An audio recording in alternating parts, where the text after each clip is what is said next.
Miks surevad eliittiibülikonna piloodid endiselt? Need ei ole algajad. Need on selle spordiala kõige tunnustatumad piloodid. Neil on paremad ülikonnad, parem ilma jälgimine, Parem tehnoloogia kui kunagi varem. nii et probleem pole varustuses. See ekstreemsport annab sulle ainult ühe võimaluse kõik õigesti teha. Ja isegi maailma parim olemine ei anna sulle teist võimalust. 5. jaanuar 2026. Red Bulli tiibülikonna piloot seisab kuskil Lauamäe tipu serva lähedal. Kaplan, ülikond seljas, prillid ees. Ta tunneb seda spordiala paremini kui peaaegu ükski teine elav inimene. See on lihtsalt järjekordne tavaline hüpe. Ta tõuseb õhku. 33 päeva hiljem Prantsuse Alpides. 2-kordne maailmameister vaatab helikopterist 16 000 jala kõrguselt Mont Blanci. See on lihtsalt järjekordne treeningpäev. Thomas Cottadale läks. Ta hüppab. Mõlemad mehed olid oma karjääri absoluutselt tipul. Mõlemad olid seda varem 100 kordi teinud. See, mis järgmiseks juhtub, trotsib igasugust loogikat. 2026. aasta esimesed tiibkostüümilennu surmajuhtumid on peaaegu uskumatud. Alates kalkuleeritud ebaseaduslikust hüppest Lõuna-Aafrika kõige surmavamal mäel kuni langevarjusüsteemini, mis rikkus füüsikaseadusi Mont Blanci kohal. Need on nende viimased lennud. Tere tulemast äärmusesse! 2026. aasta 5. jaanuaril Katrine Smith oli matkamas koos oma 9-aastase pojaga Lõuna-Aafrika Platklip Gorge'is.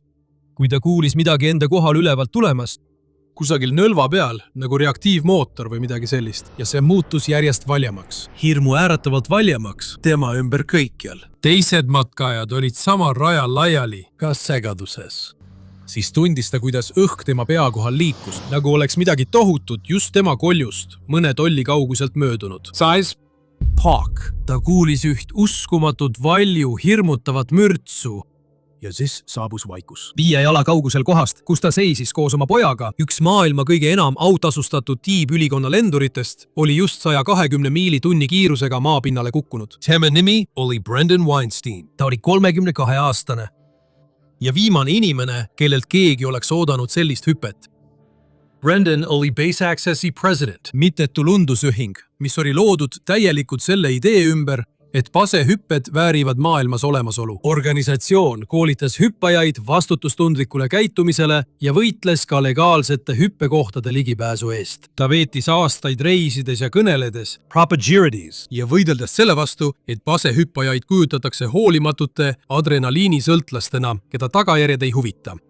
Tema kogu avalik elu põhines väitel, et base hüppamine, kui seda teha vastutustundlikult ja ettevaatlikult, on OU2. Üle 10 aasta üles ehitatud lendamise kogemus tegi selle väite eiramise võimatuks.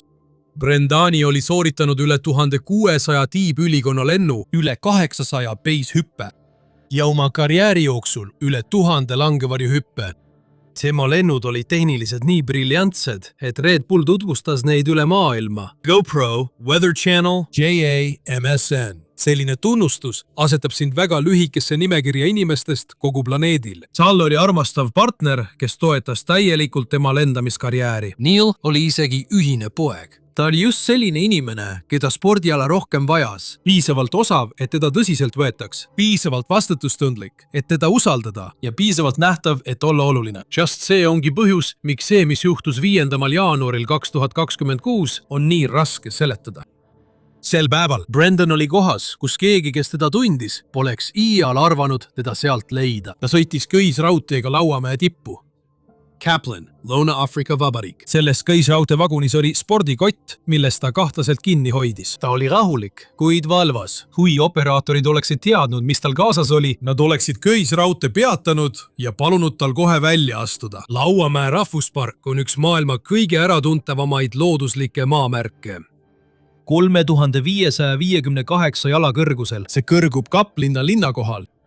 Ja selle lame kuju on nii eriline, et see on kujutatud Kaplinna linna lipul. Iga päev sõidavad 1000 turistid köisraudteega tippu. 1000 teised matkavad selle nõlvadel asuvatel radadel. Pered, Cooley-Groupid, rahvusvahelised turistid. Kuristik on igal hommikul rahvast täis. Pasehüpped pargi piires on täiesti kategooriliselt ja otseselt keelatud. seal on sildid, pargivalvurid ja selged reeglid, mis keelavad selle täielikult. kohalik kogukond teadis seda. Parkiameti võimud jõustasid seda. Aga see ei takistanud Brandonit. Selles spordikotis, mida ta hoolikalt kandis, oli tema hoolikalt varjatud peishüppamise varustus. Ta jõudis tippu, astus maha ja kõndis 15 minutit köisraudteejaamast Platclip Gorge'i kohale. Teised turistid olid juba kohal. Nad vaatasid, kuidas ta oma varustust üles seadis. Keegi ei peatanud teda. Keegi ei saanudki. Kell 9 hommikul Brandon astus Tabelimäe servale ja hüppas. Mõneks sekundiks ta liugles vaivata, vaadates allaiuvat kuristikku, mis oli hommikupäikese hiilguses laotunud. See oli lihtsalt järjekordne hüpe, lihtsalt järjekordne mägi. Kõik oli täiuslik. Ja siis see juhtus. Tiibkostüümiga pasehüpped ei ole nagu ükski teine ekstreemsport maailmas. Muidugi, see tundub tõesti lihtne kirjeldada. Lõppude lõpuks on tegu lihtsalt sportlastega, kes kannavad spetsiaalselt disainitud ülikonda, millel on kangapaneelid käte ja jalgade vahel. See muudab nende keha elavaks lennumasinaks, mis võimaldab neil õhus liuelda ja läbida tohutuid vahemaid enne langevarju avamist maandumiseks. Ja kui see töötab, siis on see tõepoolest üks erakordsemaid asju, mida inimene võib kogeda. Need, kes lendavad, nimetavad seda kõige lähedasemaks kogemuseks, mis inimesel on võimalik ilma abivahenditeta lendamisele saada. Kuid sama omadus, mis teeb selle nii põnevaks, muudab selle ka halastamatuks. Tavapärases langevarju hüppes, kus hüpatakse lennukist umbes 3 kilomeetri kõrguselt näiteks, sul on umbes 60 sekundit vabalangemist, et end vajadusel korrigeerida, kui midagi valesti läheb. Sul on igaks juhuks varulangevari. Ja sul on avaras õhus piisavalt ruumi end kohandada. Tiibülikonnas pasehüpetel, kui sa hüppad paikse objekti otsast, aeg ei ole sinu liitlane. Sa saad võib-olla 4-5 sekundit enne, kui sa maad puudutad. Turvavõrku ei ole. Ja sa ei kuku lihtsalt läbi tühja õhu. Sa lendad väga suurel kiirusel läbi kindla füüsilise keskkonna. Kõikjal ümberringi on kivid, mis tähendab, et enne kui sa üldse astud kaljuserva, et hüpata, sa pead seda konkreetset mäge tundma, seda konkreetset nõlva, kuidas õhk käitub, kui ta liigub üle selle konkreetse kaljupinna just sellel kindlal hommikutunnil. Täpne lendamise marsruut, täpne hetk, millal hakata üles tõmbama. Sa ei tohi ühegi detailiga isegi murdosa võrra eksida. Teist võimalust ei ole. Kui Brandoni lendas esimesed paar sekundit, kõik tundus tuttav. Ja siis miski tõukas teda. Mitte täpselt tuul, mitte täpselt turbulents, vaid jõud, mida ta polnud ühelgi teisel mäel tundnud, kus ta oli hüppanud. See surus tema keha madalamale, kui see oleks pidanud olema, madalamale, kui ta oli planeerinud, madalamale, kui tal üldse ruumi oli olla. Ta kaotas kõrgust. Ta ei saanud endale lubada kõrgust kaotada. Kivid, mis pidid olema kaugel all, tõusid kiiresti ülespoole. Vaata, Lauamäe lame tipp tekitab midagi, mida piloodid, kes olid sealt varem hüpanud, tundsid väga hästi. Kui õhk tabab seda tohutut lamedat pinda ja veereb üle serva, see ei kuku lihtsalt puhtalt alla. See keerab ise enda peale tagasi. See surub hüppaja keha ootamatutesse suundadesse. Kohalikud pasehüppajad, kes olid varem mööda seda mäge lennanud, teadsid seda. Näed, teadsid, kuidas seda kompenseerida. Brandon ei teadnud, kuidas seda kompenseerida. Ja kui kiirus oli 120 miili tunnis ning kivid kiiresti lähenesid, ei olnud enam aega trajektoori korrigeerida. Matkajad Platclipi kurus kuulsid teda enne, kui nad teda nägid. Nad kuulsid kummalist heli ülevalt. See muutus üha valjemaks, nagu maandumisele läheneva reaktiivlennuki mootori müra. Ja siis pow! See oli Brandon Weinstein, kes tabas maad kiirusel 120 miili tunnis. Nagu võid ette kujutada. Inimkeha kokkupõrge krõva mäepinnaga võidusõiduauto kiirusel polnud ilus vaatepilt. Brandon paiskus otse raja keskele vastu maad. Ta paiskus vastu kaljusid nii kõvasti, et veri pritsis ümberkaudsetele matkajatele. Üks matkaja pidi tema teelt eest ära jooksma, et ta talle otsa ei jookseks. Teine jäi paigale seisma, täiesti jahmunud oma heast õnnest. Ta oli hetk varem peatunud, et sõpradega juttu ajada. Kui ta oleks 10 sekundit varem veidi kiiremini liikunud, Brandon oleks temaga täiskiirusel kokku põrganud. Nii napilt see oligi. Mõne minuti jooksul otsingu ja päästemeeskonnad said häire ning saadeti Platclip Gorge'i sündmuskohale.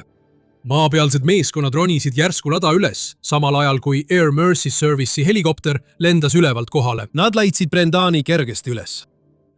Elustamist ei tehtud. See polnud ilmselgelt vajalik.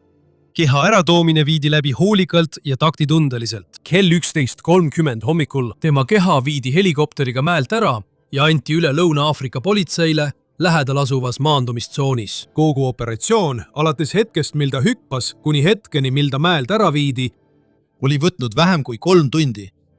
Tema näovigastused olid nii rasked, et Brendani isiku tuvastamiseks oli vaja ametlikku DNA analüüsi. Tema Periconda teavitati. Ja ühe hetkega spordialamaister oli läinud. Mis teeb selle loo minu jaoks nii raskesti mõistetavaks, on see, et hüpe, mille Brendan otsustas sooritada, ei ole võimatu. Väljumispunkt Platclip Gorge'i kohal oli varem korduvalt edukalt kasutatud. Jeff Ailiff, endine Lõuna-Aafrika langevarjur, kellel on põhjalikud teadmised kohalikust Base kogukonnast, kinnitas intervjuus paar päeva pärast õnnetust, et sellel kohas on ajalugu. Kuid Jeff ütles ka midagi muud, mis oli väga murettekitav. Brandon ei olnud enne hüpet ühegi kohaliku Kaplinna Base-hüppajaga ühendust võtnud. Nemad olid need, kes tundsid seda konkreetset väljumispunkti, seda konkreetset nõlva, neid konkreetseid aerodünaamilisi tingimusi. Brendan lihtsalt ei küsinud abi. Ta läks otse stardipaika. Kuidas saab mees, kellel on 1600 wingsuit hüpet, mees, kes tundis seda spordiala läbi ja lõhki, mitte teha ühtegi telefonikõnet enne, kui ta sellest servast alla astub? Mõni võiks seda nimetada ülbus, kuid see ei anna õiglast pilti sellest, mis tegelikult toimub kellegi nagu Brendan Weinsteini peas. Brandon teadis, et see hüpe pani seaduse piirid proovile. Võib-olla sellepärast ta ei helistanudki kellelegi. Hetkel, kui sa selle kõne teed, on sul tunnistaja ja tunnistajad teevad asjad keerulisemaks. Nii et sama otsus, mis hoidis teda varjatuna, võis ka hoida teda teadmatuses sellest ühest asjast, mis oleks võinud ta päästa. Ja sa võid ainult ette kujutada, mis mõtetega ta hüppas, teades, et ta läheb seaduse vastu. Võib-olla tekkis tal enne hüpet veidi hirmu või ärevust. Ma ei saa jätta mõtlemata, kui Brendan oleks võtnud ühendust kohalike hüppajatega, kas ta oleks ikka elus? Võib-olla oleksid nad ta peatunud või vähemalt hoiatanud. Ma ei tea. Aga mis juhtub siis, kui ettevalmistus on täiuslik ja ikkagi läheb midagi valesti? See, mis juhtus selle järgmise piloodiga, võib tuua välja veel ühe teooria selle kohta, mis Brendaniga juhtus. 7. veebruar 2026, Mont Blanc, Prantsuse Alpid. Kui sa oleksid sel hommikul vaadanud üles taeva poole Chamonix oru kohal, oleksid sa õudusest tardunud, nähes, mis seal üleval toimub. Sa näeksid meest tiibülikonnas kohutavalt kontrolli alt väljas keerlemas, liikudes liiga kiiresti, palju liiga kiiresti. Piloodi nimi oli Pierre Volnik. Ta oli 37 ja 2-kordne vabalendamise maailmameister. Ja ta oli riigi selle spordiala inimeste hinnangul, kes olid teda kunagi lendamas näinud, üks parimaid tiibülikonna piloote, keda Prantsusmaa eales on andnud. Ma ei liialda. Vaba lendamise langevarjusport on tehniliselt kõige nõudlikum distsipliin võistluslangevarjunduses. Kujuta ette, et sa kukud taevas kiirusega 150 miili tunnis, mitte otse alla nagu kivi, vaid igas suunas, edasi, tagasi, küljele, pea alaspidi, samal ajal kui teised sportlased kukuvad otse sinu kõrval. Ja te kõik liigute selle sama hirmutava kiirusega, püüdes samal ajal täpset formatsiooni hoida. Sinu keha on sinu ainus tööriist. Pole juhtkangi, pole rooli, pole mootorit, ainult sinu käed, jalad ja kere. Ja võime lugeda enda ümber olevat õhku ning teha parandusi reaalajas, enne kui järgmine pool sekundit möödub. See on nagu üritaksid teha grupipilti samal ajal, kui kõik selles osalejad kukuvad kõrghoone katuselt alla. Eksimisruumi ei ole. Pierre võitis vabalennu maailmameistrivõistlused aastal 2022. See on selle spordiala kõrgeim tiitel. Ja siis, juhuks kui keegi arvas, et see oli lihtsalt õnneaasta, võitis ta selle uuesti aastal 2024. Kui ta ei võistelnud, Pierre töötas videograafina Prantsusmaa riiklikus langevarju föderatsioonis ning oli ka tuuletunneli treener, õpetades vabalangemise kehamehaanikat tõsistele sportlastele kontrollitud tingimustes. Ta oli Prantsusmaa koondise liige, kes valmistus 2026 FAI maailmameistrivõistlusteks. Sisuliselt oli ta mees oma karjääri tipus, kellel oli kõik veel ees. Hüpe, nagu see, mida ta tol veebruarikuu hommikul tegi, pidi olema tühi asi. Ja esimesed paar sekundit oligi see täpselt nii. Mitte midagi. Tema tiibülikond täitus õhuga, tema keha asetus vabalangemisse ja alpid laiusid tema all täpselt nii, nagu nad alati olid teinud. Kui ta jõudis soovitud kõrgusele, haaras ta langevarju käepidemest ja tõmbas. See, mis pidi juhtuma, oli lihtne. Pilootvarju pidi paiskuma õhuvoolu. Õhuvool pidi selle kinni püüdma ja täis puhuma.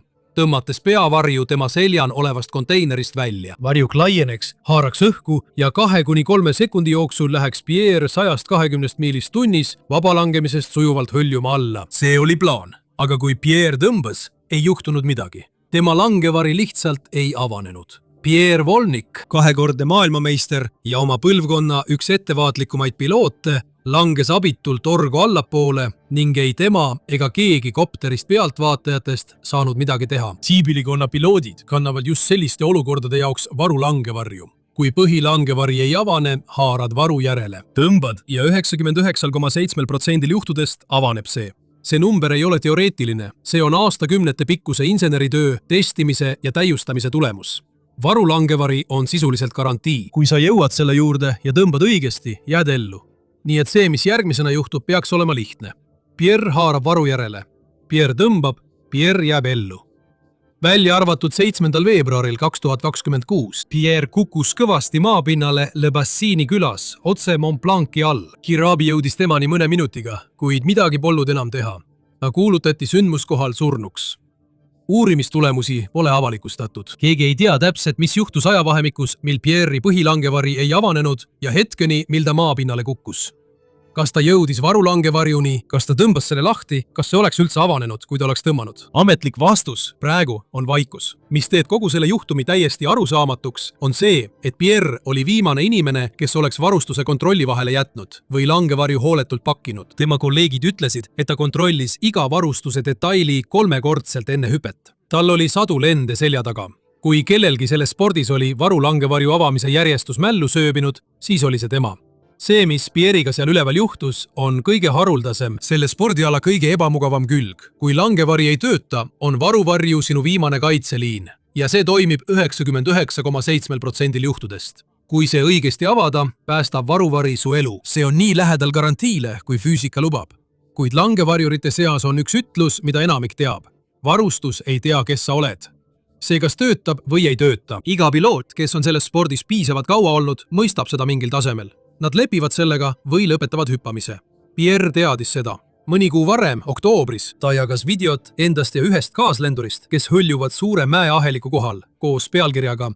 Seal oli kirjas, et tundub, et liiga paljud meist võtavad seda elu suurt müsteeriumi iseenesest nõistetavana. Nii kaugele, et nad ei küsi isegi kogemuse olemuse kohta enne selle lõppu. Ma ei tea, mida Pierre siis mõtles. Ma ei usu, et ta isegi teadis, mida ta mõtles. Aga spordipsühholoog, kes on spetsialiseerunud ekstreemsportlastele, tunneks selle kohe ära. Dr. James Reinhardt nimetas seda eksperdi mandumiseks. Mida rohkem hüppeid sa ellu jääd, seda enam hakkab su aju pidama ellujäämist vaikimisi tulemuseks. Mitte sellepärast, et risk kaoks, vaid sellepärast, et su aju on üle ujutatud tõenditega sinu enda ellujäämisest. Selle tulemusena kaotad sa oma kõrgendatud ettevaatlikkuse ja muutud hooletuks. Ja kuskil selles lõhes tegeliku riski ja tajutud riski vahel Pierre, maailmameister, kirjutas selle endale meeldetuletuseks, et tunda seda, mille tunnetamiseks enamik inimesi kunagi ei peatu. Need sõnad mõjuvad nüüd teisiti. Pierre ei saanud kunagi 3. korda oma vabalennu tiitlit kaitsta. Ta oli 37 aastat vana.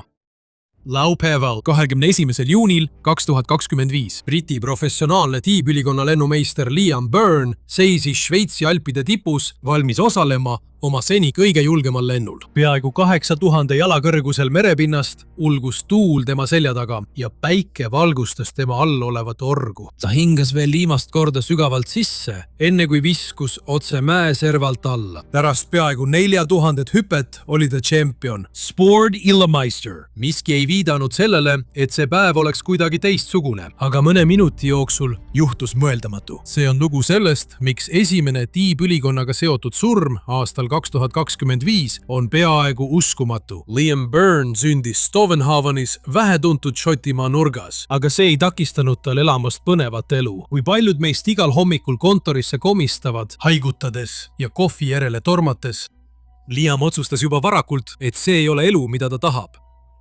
Selle asemel tema töökoht asus pilvede vahel, sõna otseses mõttes. Kasvades üles Šotimaa kirderannikul, see karm ja metsik loodus pakkus talle ideaalse keskkonna seikluslikuks eluks ja see algas juba varakult. Tema isa oli endine kuningliku merejalaväe komando, kes sisendas Liamile armastuse ekstreemsuste vastu, mis kujundas tema varajast elu. 12-aastaselt oli ta juba Kilimanjaro mäe vallutanud ja vaid 2 aastat hiljem reisis ta koos Huskidega üle 500 kilomeetri läbi Norra, Rootsi ja Soome. Need varased saavutused valmistasid Liami kindlasti ette eluks, kus ta pidevalt piire kompab. Kuid hoolimata tema armastusest mägede vastu oli üks valdkond, mida ta soovis vallutada rohkem kui midagi muud. Tavis. Lapsena Liam ütles sageli oma isale, et ta unistab õppida lendama nagu lind. Kuigi mingi osa temast teadis, et see on füüsiliselt võimatu, oli võimalusi reegleid painutada, nagu Liam peagi teada sai. Tunija. Ta veetis suure osa ajast aknast välja vaadates ja linde jälgides, kes võisid lihtsalt ära lennata, millal iganes nad tahtsid. Mida rohkem ta vaatas, seda rohkem soovis Liam sellist obadust. See muutus noormehe jaoks põletavaks sooviks ja oli ainus asi, millele ta mõelda suutis. Kuigi ta ei saanud kasvatada endale tiibu nagu lind, Liam avastas, et on ka teisi viise lendamiseks ja 14-aastaselt oli ta litsentseeritud paraplaanilendur. Tema vaimustus taevast ei piirdunud sellega, vaid 2 aastat hiljem sooritas ta oma esimese langevarjuhüppe. Kuid tema elu muutus igaveseks 18-aastaselt, kui ta leidis oma tõelise kire tiibülikonnaga lendamise. Niile, kes ei tea, mis see on, põhimõtteliselt Liam hüppas kõrgetest tohtadest, sealhulgas lennukitest ja mägedest, kandes spetsiaalset varrukatega kombinesooni, millel olid membraanid käte, keha ja jalgade vahel, mis võimaldas tal õhus liuelda. Aga kui sa ikka veel tunned, et sa ei saa aru, siis kujuta seda ette. Keskmine hüppe Liami jaoks tähendas, et ta ronis mäe tippu, soovitavalt sellise, millel on pikad lauged harjad. Kui ta oli tippu jõudnud, ta võis võtta hetke, et vaadet nautida, enne kui hüppas välja ulatuvalt kaljult või järsakult. Mõne sekundi jooksul täitus ülikond õhuga ja ta võis elevusest karjatada, kui ta liugles lindude seas. See ekstreemsport pani teda end elusana tundma. Iga kord, kui ta hüppas, valdas teda vabadustunne. See oli just, kui ta oleks kogu oma elu seda otsinud ja nüüd oli see tema käes.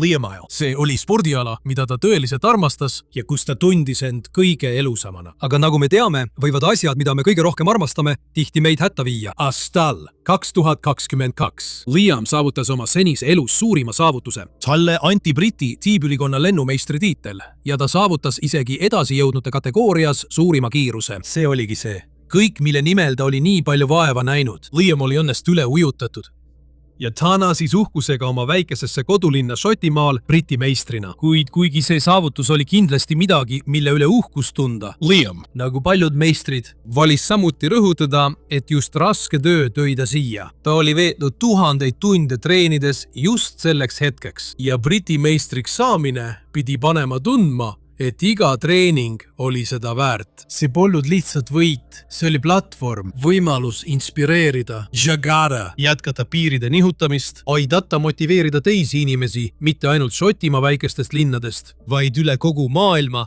järgima oma kirge kogu südamest. Lõppkokkuvõttes see oli tema viis öelda, et kõik on võimalik. Ta unistas kunagi lendamisest ja nüüd oli ta taevameister. Liam ei lasknud muljet avaldaval võidul siiski endale pähe hakata, kuigi võit pani teda tundma, et ta valdab oma kunsti ja nihutab võimalikkuse piire, pidas ta siiski iga hüpet õppetunniks. Aga kui sa ikka veel kahtled tema pühendumuses tiibülikonnaga liuglemisele, elas ta 5 aastat oma isa vanas kaubikus. Lihtsalt selleks, et saaks oma aega kulutada treenimisele ja reisimisele parimatesse tiibülikonna hüppekohtadesse Euroopas. Uskumatu teekond Liamist, kes oli väikesest peale unistanud lendamisest ja sai 24-aastaseks professionaalseks tiibülikonna lenduriks, oli jäägustatud dokumentaalfilmis, kus ta sai tuntuks kui poiss, kes suutis lennata. Selleks hetkeks Liamil oli selleks ajaks kirjas peaaegu 4000 hüpet ja tema pidevalt kasvav enesekindlus viis teda üha julgemate väljakutsete poole. Aga ekstreemspordi maailmas, kus põnevuse ja ohu vaheline piir on üliõhuke, mõned ei suuda vastu panna hullumeelse unistuse jälitamisele, mis määratleb nende kogu olemuse. Ja 21. juunil aastal 2025 see juhtus. Liam osales hüppel peaaegu 8000 jala kõrgusel merepinnast Šveitsi Alpides.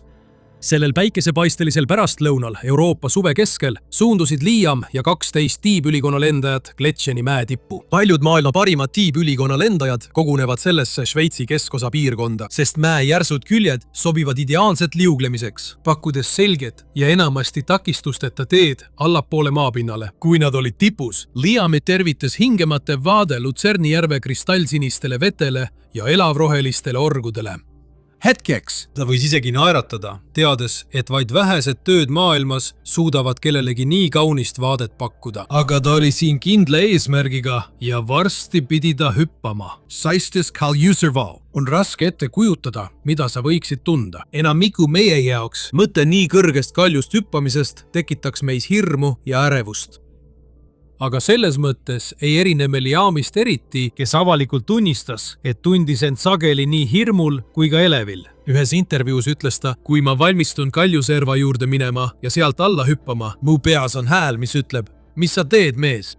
Ja siis ütleb teine hääl mu peas. See on see, millest oled kogu oma elu unistanud. See on see, mille poole kõik on seni viinud. See on sinu saatus. Ja see hääl võidab alati. Isegi pärast Liami motiveerivat kõnet. Sa võid ikkagi mõelda, miks keegi üldse sellises hullumeelses spordis osaleks. Ma mõtlen, enda kinnitamine väikesesse ülikonda ja kaljult alla hüppamine on enamiku inimeste jaoks hullumeelsuse definitsioon, aga mitte Liami jaoks. Kuigi sellistel spordialadel, nagu tema omal, on mõnikord ohtlikkuse maine ja neid, kes neid harrastavad, peetakse lihtsalt hoolimatuteks adrenaliinisõltlasteks. Liam ei olnud sellega nõus. Ta tõi tihti esile spordi külgi, mida inimesed ei näinud. Näiteks seda, kuidas ta oli üle 10 aasta oma oskusi arendanud ja alati hoolikalt iga oma hüpet planeerinud. See oli võtmetähtsusega. Lõputu taeva maailmas oli kontroll tema ankur.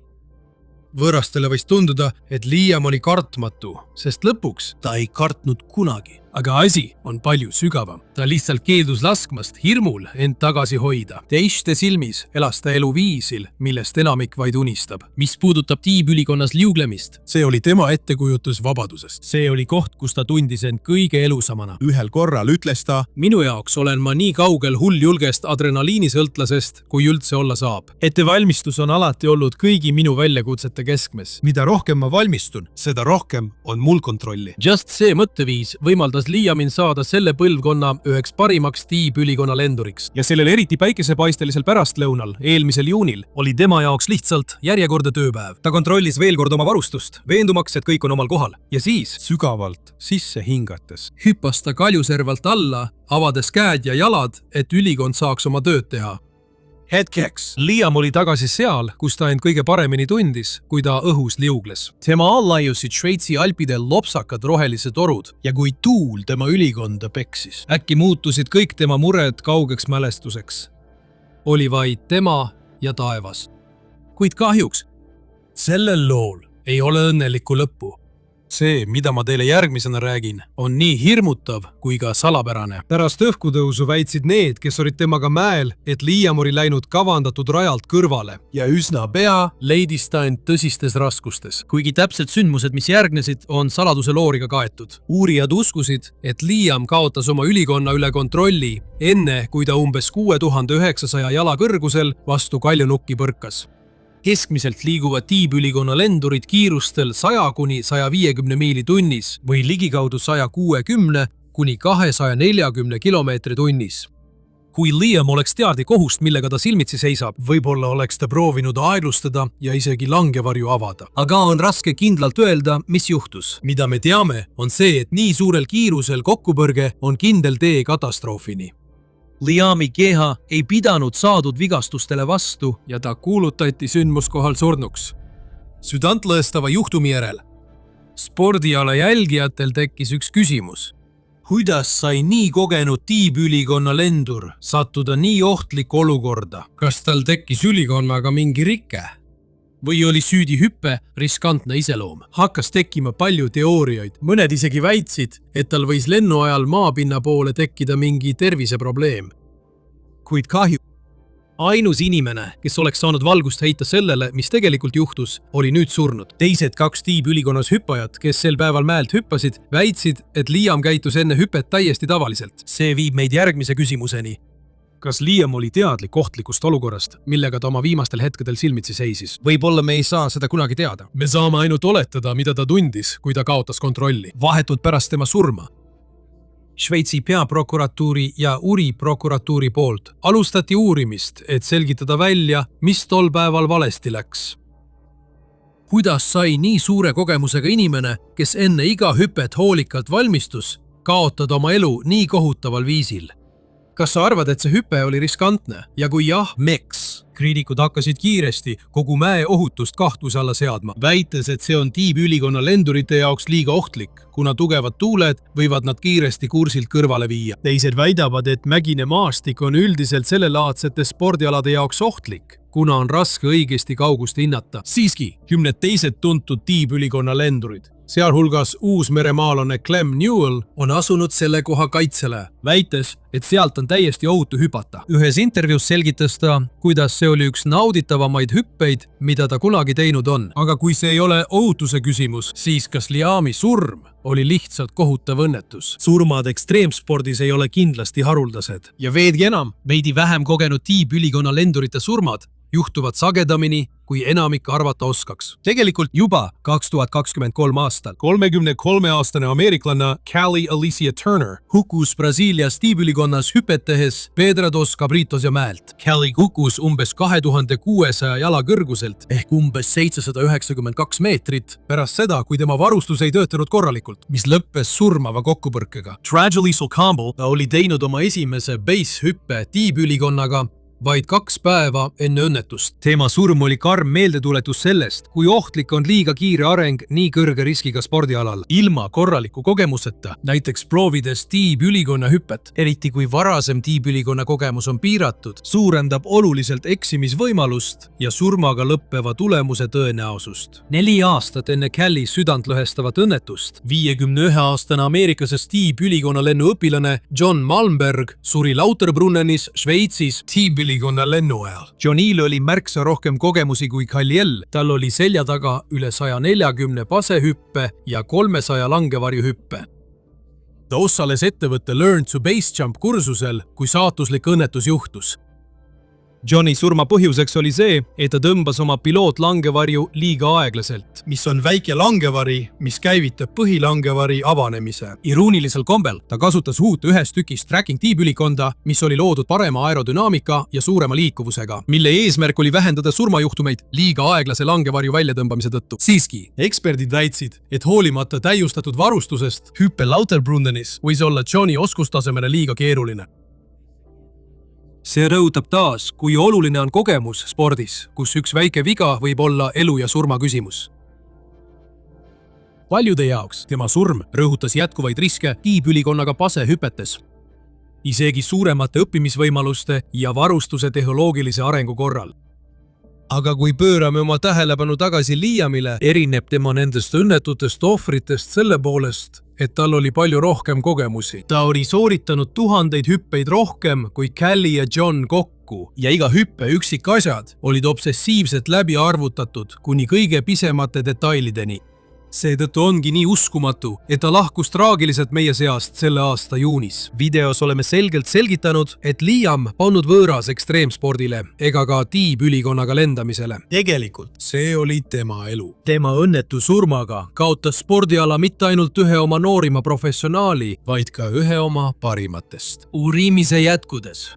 See võib anda meile teavet, mis aitab selgitada, mis tol päeval mäel tegelikult juhtus. Kas see oli tema varustuse rike? Kas väike otsustusviga viis ta saatusliku eksimuseni? Või on Kesk-Šveitsi Gletšeni mägi tiibülikonnaga lendajate jaoks lihtsalt liiga ohtlik? Võib-olla saavad need küsimused ajapikku vastuse, aga on ka võimalus, et me ei pruugi kunagi lõplikku selgust saada. Mis sa arvad? Mis valesti läks? Kui me vaatame tagasi Liami elule, võid kindlalt öelda, et ta elas nii, nagu enamik meist vaid unistada suudab. Ta elas täiel rinnal iga päev. Ta liugles pilvede vahel ja nendel lühikestel hetkedel, mil ta hõljus päikese ja mere vahel, oli ta tõeliselt vaba. Tema lugu ei räägi ainult sellest, kuidas see lõppes, vaid ka igast üksikust lennust, mis sellele eelnes. Iga hüpe tundmatusse oli viis, kuidas ta oma unistusi jahtis. Liam ütles tihti, et kontoritöö hirmutas teda palju rohkem kui hirm surra base- või tiibülikonna hüppel. Nii et sel moel ma arvan, et võib julgelt öelda, et vähemalt suri ta tehes seda, mida ta tõeliselt armastas.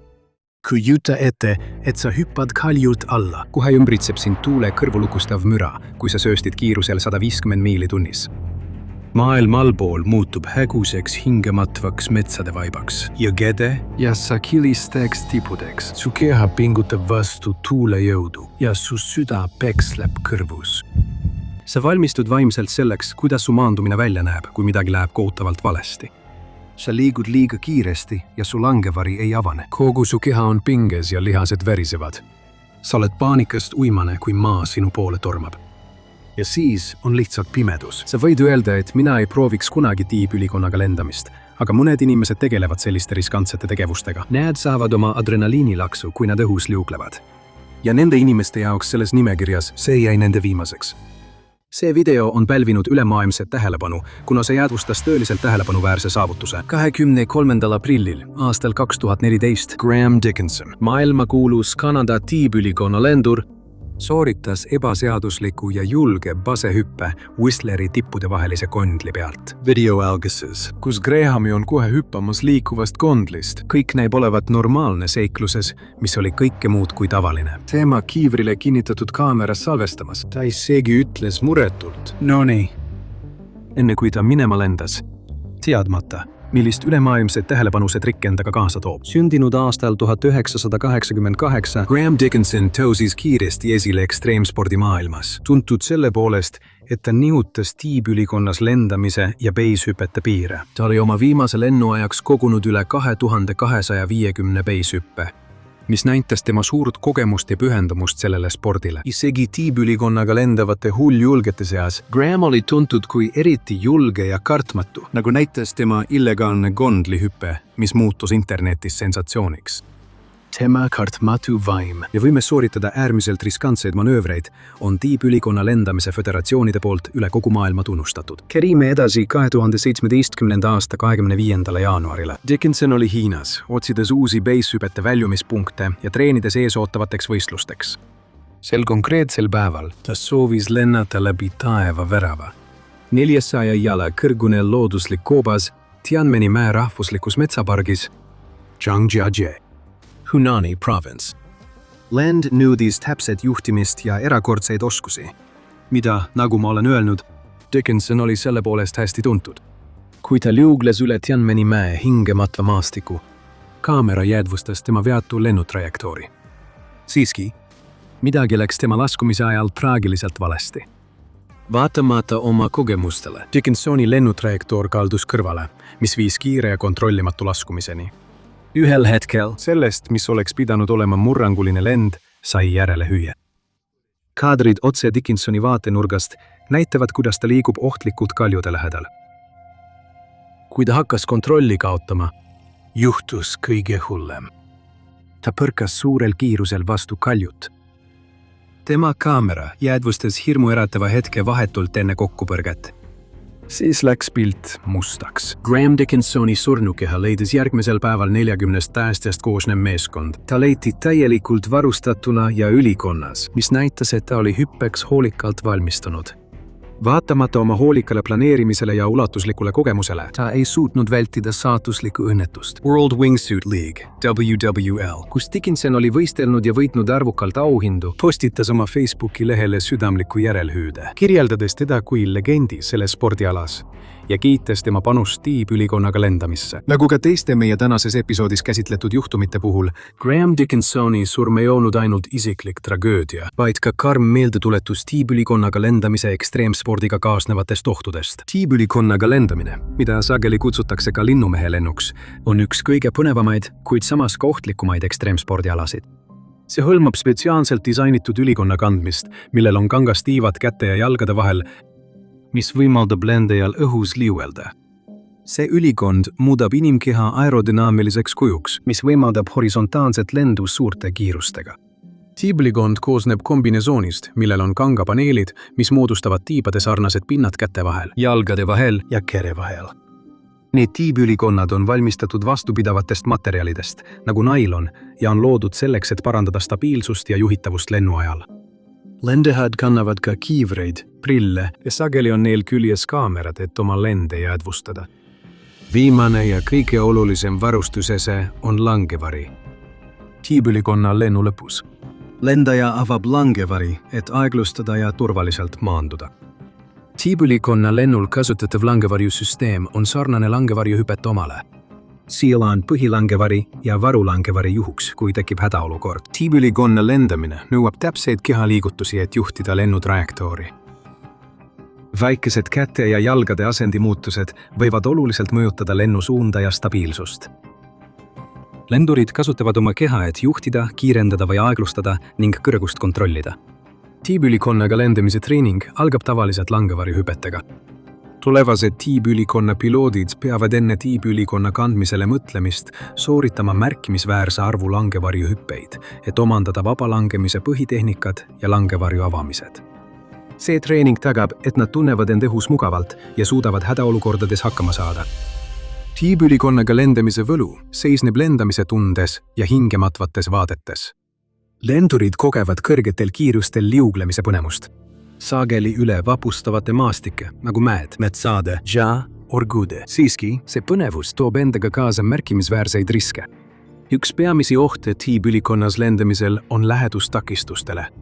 Paljud tiibülikonna piloodid tegelevad läheduslennuga, kus nad lendavad kaljude, puude ja teiste maastikuobjektide lähedal. See lisab lennule põnevust, kuid suurendab ka kokkupõrgete ohtu. Teine oluline risk on langevarju avanemine. Kui langevari avatakse liiga hilja või valesti, see võib viia katastroofiliste tagajärgedeni. Isegi korraliku väljaõppe ja kogemustega lennutingimuste ettearvamatu iseloom võib põhjustada tõsiseid raskusi. Ja nagu Grahami lugu meile selgelt näitab, hoolimata põhjalikust väljaõppest, ulatuslikust kogemusest ja põhjalikust ettevalmistusest, isegi kõige osavamad lendurid on surmavate õnnetuste ohus. Shenmeni mägi, kus Grahami kukkus, oli olnud ihaldatud koht tiibülikonna pilootide jaoks, mis oli tuntud oma hingematvate vaadete ja väljakutsuva maastiku poolest. Mägi oli nõudnud veel ühe tiibülikonna lenduri elu. Ungerleider Viktor Kovač 2013 aastal, mis näitab selgelt, kui äärmiselt raske ja riskantne on selles piirkonnas lendamine. Paljud tiibülikonna lendurid loobuvad, kui nad mõistavad selle spordiala tohutuid füüsilisi ja vaimseid nõudmisi. Aga mõne jaoks üks viimane lend võib tõesti olla viimane asi, mida nad elus teevad. Violetta Roslin oli kogenud Rootsi-Poola tiibülikonna lendur, tuntud oma kire ja pühendumuse poolest sellele spordile. Ta oli olnud kirglik pasehüppaja alates sellest ajast, kui ta 19-aastaselt langevarjuhüppega alustab. Basehüpped on ekstriimsport, mis hõlmab langevarjuga või tiibülikonnaga hüppamist statsionaarsetelt objektidelt. Akronüüm base tähistab hooneid, buildings, antenne, antennas, sildu, spans ja sildasid, bridges ja maapinda, earth, kaljusid. Erinevalt traditsioonilisest langevarjuhüppest, mis hõlmab lennukist hüppamist, basehüppajad hüppavad nendelt statsionaarsetelt objektidelt, sageli madalamatelt kõrgustelt, mis jätab neile vähem aega langevarju avamiseks ja suurendab oluliselt riski. See spordiala nõuab hoolikat planeerimist, täpset ajastust ja põhjalikku arusaamist langevarju juhtimisest, et tulla toime iga hüppekoha ainulaadsete väljakutsetega. Violetta professionaalse baasihüppajana oli ta sooritanud sadu hüppeid üle Euroopa ja Austraalias, Uus-Meremaal, Tais ja Ameerika Ühendriikides. Ta oli hakanud ka tegelema tiivalkõnniga, kus inimene kinnitatakse kahetiivalise lennukitiibade külge. Malaysias 2009. aastal antud intervjuus ta väljendas oma armastust selle spordiala vastu. Öeldes, isegi kui asju, mida mulle meeldib teha, peetakse kõrgustega seotud ja hirmutavateks. Ma armastan seda. Iga kõrguse tase pakub hüppajatele erinevat laadi põnevust. Kui ma peaksin lemmiku valima, siis oleks selleks tiibülikonnaga lendamine, mida ma tegin Šveitsis. See pani mind tundma, nagu mul oleksid tiivad küljes ja ma lendaksin. Kui ma parasjagu seiklust ei otsi, Violetta töötas inspektorina naftaplatvormidel. See tundus ideaalne elu ja Violetta kavatses oma seikluslikud päevad suure pauguga lõpetada. Ta ei teadnud, et see jääb viimaseks asjaks, mida ta elusana teeb. See päev oli 12. september 2012. Violetta, nüüd 37-aastane, jäi rasedaks, lubas loobuda tiibülikonnaga lendamisest. Sellest ekstreemsest spordialast, mida ta armastas, loobus ta lõplikult. Aga alles pärast viimast käiku oma lemmik base hüppepaika Villa Ferrata, Šveitsi mägedes. Üle 300-meetrise järsu langusega oli see koht Stechelbergi lähedal Šveitsis Preili Roslini lemmik base hüppepaik. Ja ta oli selle hüppe varemgi mitu korda sooritanud. Pärast seda, kui 3 inimest olid juba oma hüppet teinud, tema ja herr Domolovski hüppasid väidetavalt koos, tõenäoliselt kavatsedes tähistada oma viimast lendu. Kui ta liugles üle Šveitsi alpide hingematva maastikku, pidis olema tõeliselt põnev vaatepilt, aga midagi läks kohutavalt valesti. Teema laskumise ajal Violetta laskus kiiresti, palju kiiremini, kui oleks pidanud. Tema langevari jäi kinni ja tema meeleheitlikud katsed seda avada, kui ta kaljunukilt alla kukkus, ei andnud tulemusi. Tema partner vaatas abitult, kuidas ta meeleheitlikult üritas langevarju avada. Oma viimastel hetkedel mõistis ta, et talle ei õnnestu ja sirutas käed laiali, võib-olla leppides oma saatusega või püüdes kahju vähendada. Aga sellest polnud mingit kasu. Ta suri kokkupõrkel silmapilkselt. Violetta oli oma surma hetkel 4. kuud rase ja see lend pidi olema tema viimane pikaks ajaks. Võib-olla isegi igaveseks. Kaastundeavaldusi saabus kaasvõistlejatelt ja fännidelt üle kogu maailma. Tema ema, Helena Zanjevska-Peterson, oli palunud tal lõpetada hüppamine pärast seda, kui ta jäi rasedaks. aga Violetta nõudis veel üht viimast hüpet. Kahjuks on tiibilikonnas lendamine spordiala, kus isegi kõige väiksem viga võib lõppeda surmaga. Õhus liuglemise põnevus, sageli kiirustel, mis ületavad 120 miili tunnis. Kaasas käib pidev õnnetuste oht. Keegi pole sellest kaitstud, isegi mitte inimene, kes plaanib spordist igaveseks lahkuda.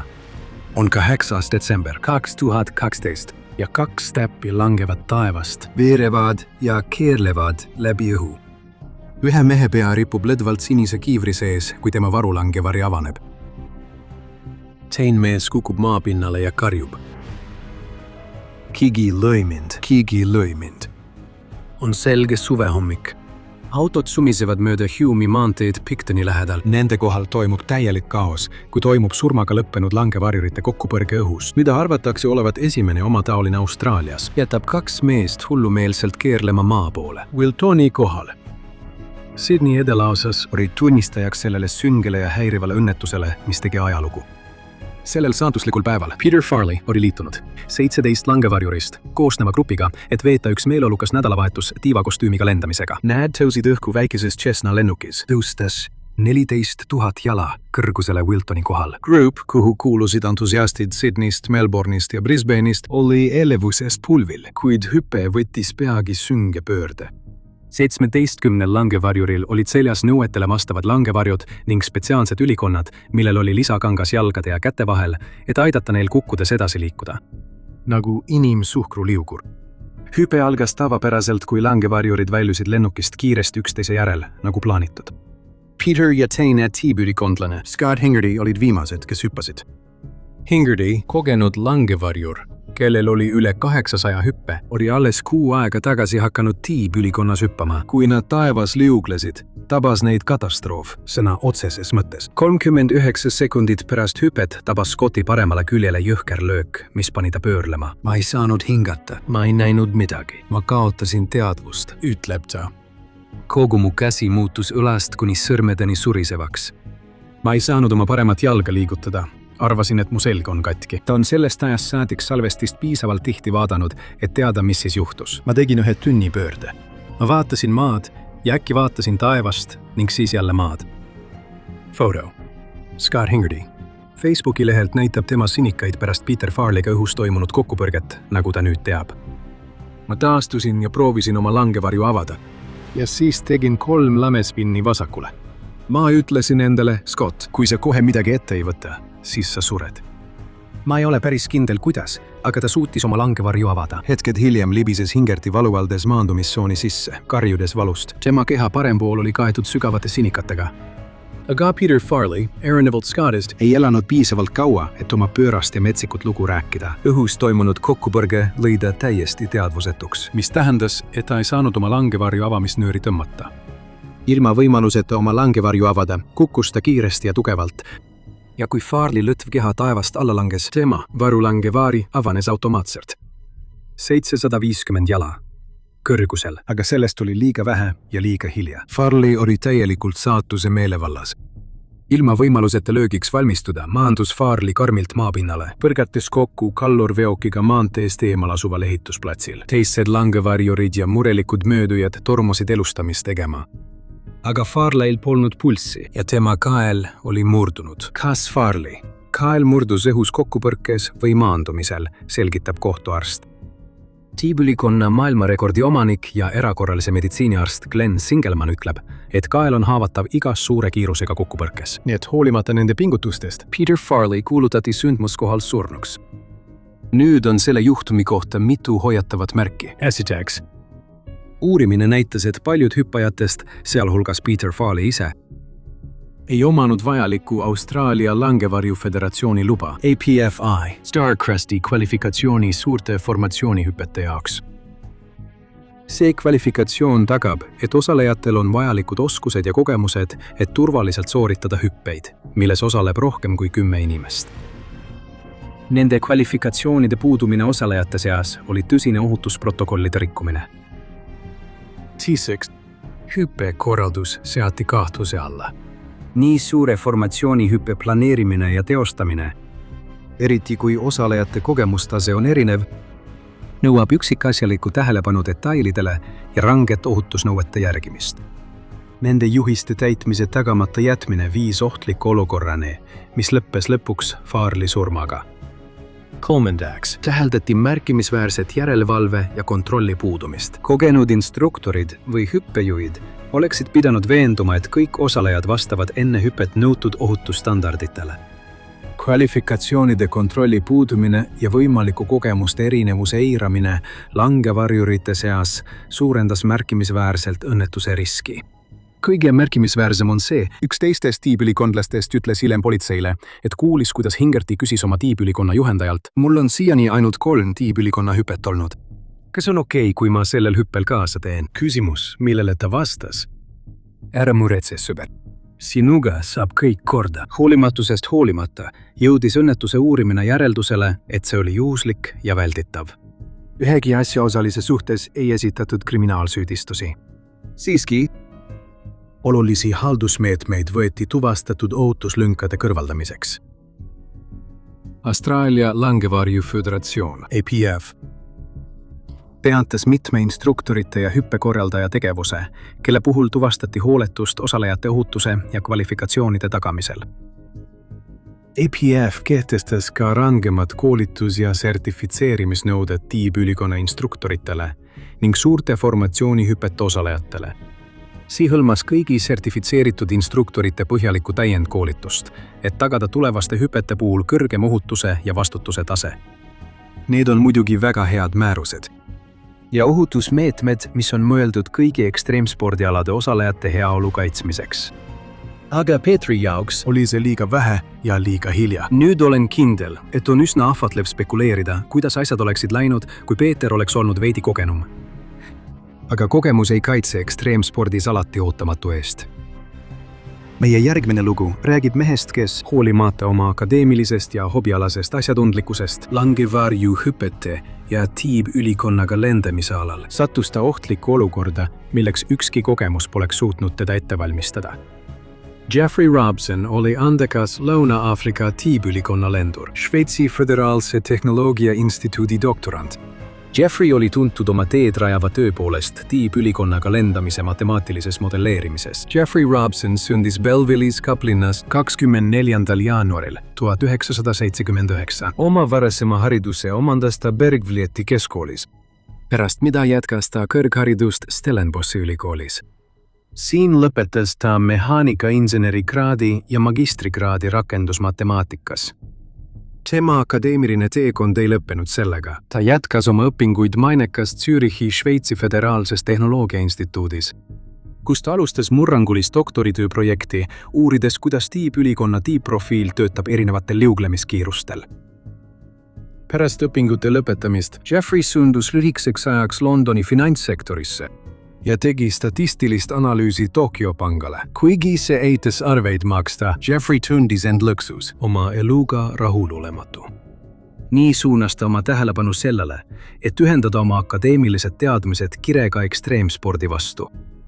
Just sel perioodil hakkas ta tegelema langevarjuhüpete ja base-hüpetega, lõpuks jõudes tiibülikonnaga lendamiseni. Jeffrey oli ühendanud oma kirglikkuse lendamise vastu oma teaduse ja inseneriteadmistega. Ta arvutas hoolikalt oma lennutrajektoore ja testis sageli oma mudeleid õhus. Pärast paljusid edukaid langevarjuhüppeid, Jeffrey otsustas, et on aeg viia oma seiklusjanu ja matemaatikahuvi järgmisele tasemele. Oma saatuslikul hüppel Jeffrey üritas läheduslendu Kaljut Tüvel-Skloofis, mis asub Stellenboshi lähedal Lõuna-Aafrikas. See piirkond on tuntud oma keerulise maastiku poolest, mis nõuab täpset juhtimist ja kõrgetasemelist oskust. Ja nii jõuame 12. aprillini. Aastal 2010. Sündmuse päeval. Hommik oli selge ja jahe. kui Jeffrey Robson sõpradele tuntud kui Gio, ja tema sõbrad valmistusid väljakutsuvaks matkaks ja basehüppeks Stellenboshi lähedal asuvates karmides mägedes. Grupp alustas oma ronimist umbes kell 5:15 hommikul. Gio, kellel oli ainus pealamp, juhatas teed. Vahetult enne kella 9 hommikul jõudsid nad kohta, kus nad plaanisid hüpata Tuivelskloofi kaljult. Hellshook Terry Kuru ja Penieli Vile. Kui Lacey ja O'Connor valmistusid traditsiooniliseks basehüppeks kalju põhjaküljelt. Robson pani selga oma tiibülikonna. Seda tüüpi ülikond lisab kehale pinda, mis võimaldab kandjal õhus pikki vahemaid liuelda. Gio Kogenud langevarjurina ja innuka tiibülikonna lendurina oli selle lennu hoolikalt planeerinud. ta proovis uut marsruuti ja katsetas ka oma doktoritöö ideid. Tema uurimistöö hõlmas väga üksikasjalikke arvutusi selle kohta, kuidas tiibülikonnad lendavad, kasutades GPS-andmeid ja asendit mõõtvate andurite andmeid, liikumist ja keskkonnatingimusi, nagu õhurõhk. Kui tema sõbrad vaatasid, Gio hüppas täiuslikult ja pööras 90 kraadi, et järgida lennutrajektoori, mille ta oli välja arvutanud, mis pidi ta viima üle harja. Kuid varsti pärast seda, kui ta lendas ümber kaljunurga, kostis vali pauk. Midagi oli kohutavalt valesti läinud. Tema sõbrad said kiiresti aru, et olukord on tõsine ja kutsusid abi. See piirkond oli jalgsi liiga raskesti ligipääsetav, nii et nad kutsusid kohale Punase Risti õhuabiteenistuse helikopteri. Kahjuks, kui abi saabus, Robson oli juba surnud, sest tema vigastused olid liiga rasked.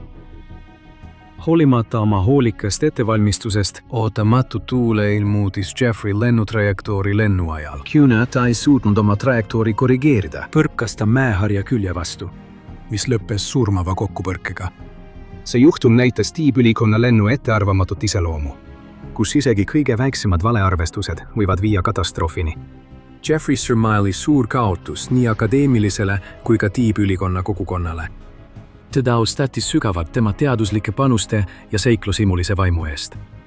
Ja järgmine lugu puudutab Mark Andrewsi, 65-aastane Briti basehüppaja Mark Andrews, kes kaotas traagiliselt oma elu 3. juunil 2023 aastal tiibülikonnas hüppe ajal Itaalia Dolomiitides. Hoolimata sellest, et ta alustas selle spordialaga hilja, Mark oli tuntud oma kartmatu vaimu poolest, kuna ta oli sooritanud üle 600 hüppe, kuigi ta alustas alles 2014 aastal. Vaatamata sellele, et ta alustas basehüpetega hilja, Mark oli kiiresti saanud kogukonnas tuntud tegelaseks. Ta postitas regulaarselt oma hüpete klippe sotsiaalmeediasse, näidates oma julgeid saavutusi üle Euroopa, sealhulgas Norras, Itaalias ja Venemaal. Mark oli elanud ka Moskvas ja Bukarestis, kus ta elas koos oma naisega. Pensioniil insenerina. Ta oli erakordse entusiasmiga omaks võtnud adrenaliinirohke basehüpet elustiili. Oma saatusliku hüppepäeval Mark hüppas Paganellot. See on populaarne ja väljakutsuv basehüppepaik Trento lähedal, Itaalias. Õnnetus juhtus selgel laupäeva hommikul. Mark oli väidetavalt läinud üksi sellele kohale, et valmistuda järjekordseks põnevaks hüppeks. Pärast viimast eelkontrolli Mark hüppas. Ta pidi tõenäoliselt tundma hüppepõnevust, mis esimestel sekunditel tema soontes voolas. Kuid hoolimata oma ulatuslikust kogemusest, midagi läks katastroofiliselt valesti. Kui ta hüpas, tugev tuuleil tabas teda ootamatult, muutes tema trajektoori ja lükates teda ohtlikult lähedale kaljuseinale. Tunnistajad nägid, kuidas ta üritas kontrolli taastada, kuid tuul osutus liiga tugevaks. Kui Mark kiiresti alla laskus, põrkas ta vastu väljaulatuvat kaljuserva, mis mille tõttu kaotas ta kontrolli veelgi rohkem. Meeleheitlikus katses tasakaalu taastada, ta üritas oma langevarju avada. Kahjuks langevarju avamine toimus liiga hilja ja ta jätkas kukkumist mööda kaljuseina alla.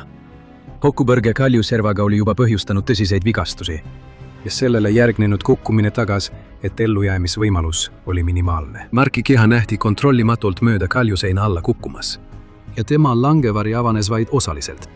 Selleks ajaks, kui päästeteenistused kohale jõudsid, oli selge, et ta ei olnud kokkupõrget üle elanud. Tema surnukeha toimetas mäepääste helikopter ning hiljem viidi see lähedal asuvasse haiglasse. Iroonilisel kombel traagiline juhtum leidis aset sama koha lähedal, kus teine Briti basehüppaja, Dylan Morris Roberts, oli täpselt aasta varem hukkunud. Tema surma täpseid asjaolusid uurivad siiani kohalikud võimud. Piirkond, kus Marki õnnetus juhtus, on tuntud oma raskusastme poolest ja sobib ainult ekspertidele. sest laskumise esimesed 700 jalga on eriti ohtlikud. Seal on kalju- ja puuservad, mis nõuavad täpset navigeerimist. Isegi kogenud hüppajad hoiatavad keeruliste tuuleolude eest, mis muudavad olukorra veelgi ohtlikumaks. Kuid Mark Andrewsi surm näitab veel üht riski, mis on seotud basehüpetega. Keskkonna ettearvamatus. Isegi kõige kogenumad hüppajad võivad silmitsi seista ettenägematute väljakutsetega, nagu äkilised tuulepöörded, mis võivad hüpet plaanitust oluliselt muuta. Ekstriimsport, hoolimata kõigist ettevaatusabinõudest, jääb surmavaks kontrollimatute tegurite tõttu. Spordialana. Basehüpped on viimase 20 aasta jooksul nõudnud üle 400 elu ja hoolimata varustuse ja treeningu arengust. Spordi ettearvamatu olemus tähendab, et see number ei vähene niipea. Marki surm on karm meeldetuletus sellest, kui õhuke on piir ekstaasi ja tragöödia vahel ekstreemspordis. Meie järgmine lugu keskendub Liu Ningile, 24-aastasele Hiina üliõpilasele, kes hukkus traagiliselt tiibülikonnaga lennates 12. mail 2020. Liu oli kogenud tiibülikonna lendaja, kes osales dokumentaalfilmi võtetel maalilistes Zhangjiajie mägedes Hunanis, Hiinas. Sel päeval Liu ja tema operaator hüppasid helikopterist 8000 jala kõrguselt. See videomaterjal näitab, kuidas tema hüppepartner üritab meeleheitlikult teda enda juurde viibata, kui ta kaldus kõrvale planeeritud lennutrajektoorilt. Vaatamata tema pingutustele kaldus Liu kursilt kõrvale ja laskus kiiresti puudejoone suunas. Ta ei avanud oma langevarju ja kadus vaateväljast varsti pärast hüpet. Kohe pärast seda alustati ulatuslikku otsinguoperatsiooni. Otsingutesse kaasati helikopterid, droonid ja kohalikud külaelanikud. 3 tunni pärast Liu keha leiti tihedast võsast. 3000 jala kõrgusel, umbes 7000 jala kaugusel tema hüppepunktist. Ta ei olnud langevarju avanud, mis viitab sellele, et ta ei suutnud oma viimastel hetkedel kontrolli taastada. Uudis tema surmast pälvis laialdast tähelepanu. Vähemalt 250 miljoni inimesega, kes vaatasid tema viimast hüpet dokumenteerivat videot. See oli üks esimesi surmaga lõppenud õnnetusi, milles osales Hiina sportlane selles ekstreemspordis. Tema surm käivitas arutelu lennutrajektooride järgimise olulisuse ja ohutusvarustuse kriitilise vajaduse üle. Näiteks GPS-jälgijate selliste kõrge riskiga tegevuste ajal. Tema surm tõi kaasa ka spordiala põhjalikuma uurimise Hiinas, mida peetakse juba niigi luksustegevuseks selle kõrgete kulude ja ulatusliku väljaõppe tõttu. Hoolimata Liu ulatuslikust kogemusest, see juhtum rõhutab tiibülikonna lennu ettearvamatut iseloomu ja väikest eksimisruumi.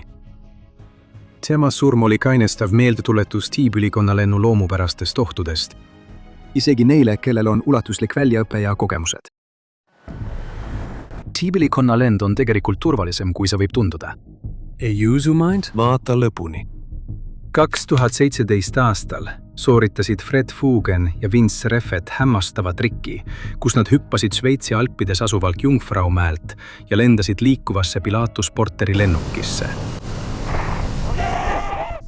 Jaa.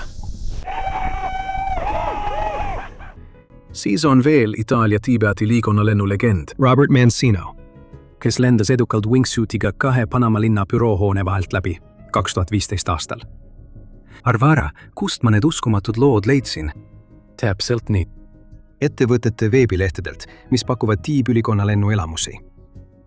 Aga muidugi peale metsiku adrenaliinilaksu ja imeliste vaadete ei maininud need veebilehed kusagil tiibülikonna lennu varjukülge. Iga lenduri kohta, kes on pilvede vahel liuglenud, on palju lugusid neist, kes ei jõudnud kunagi turvaliselt maapinnale tagasi.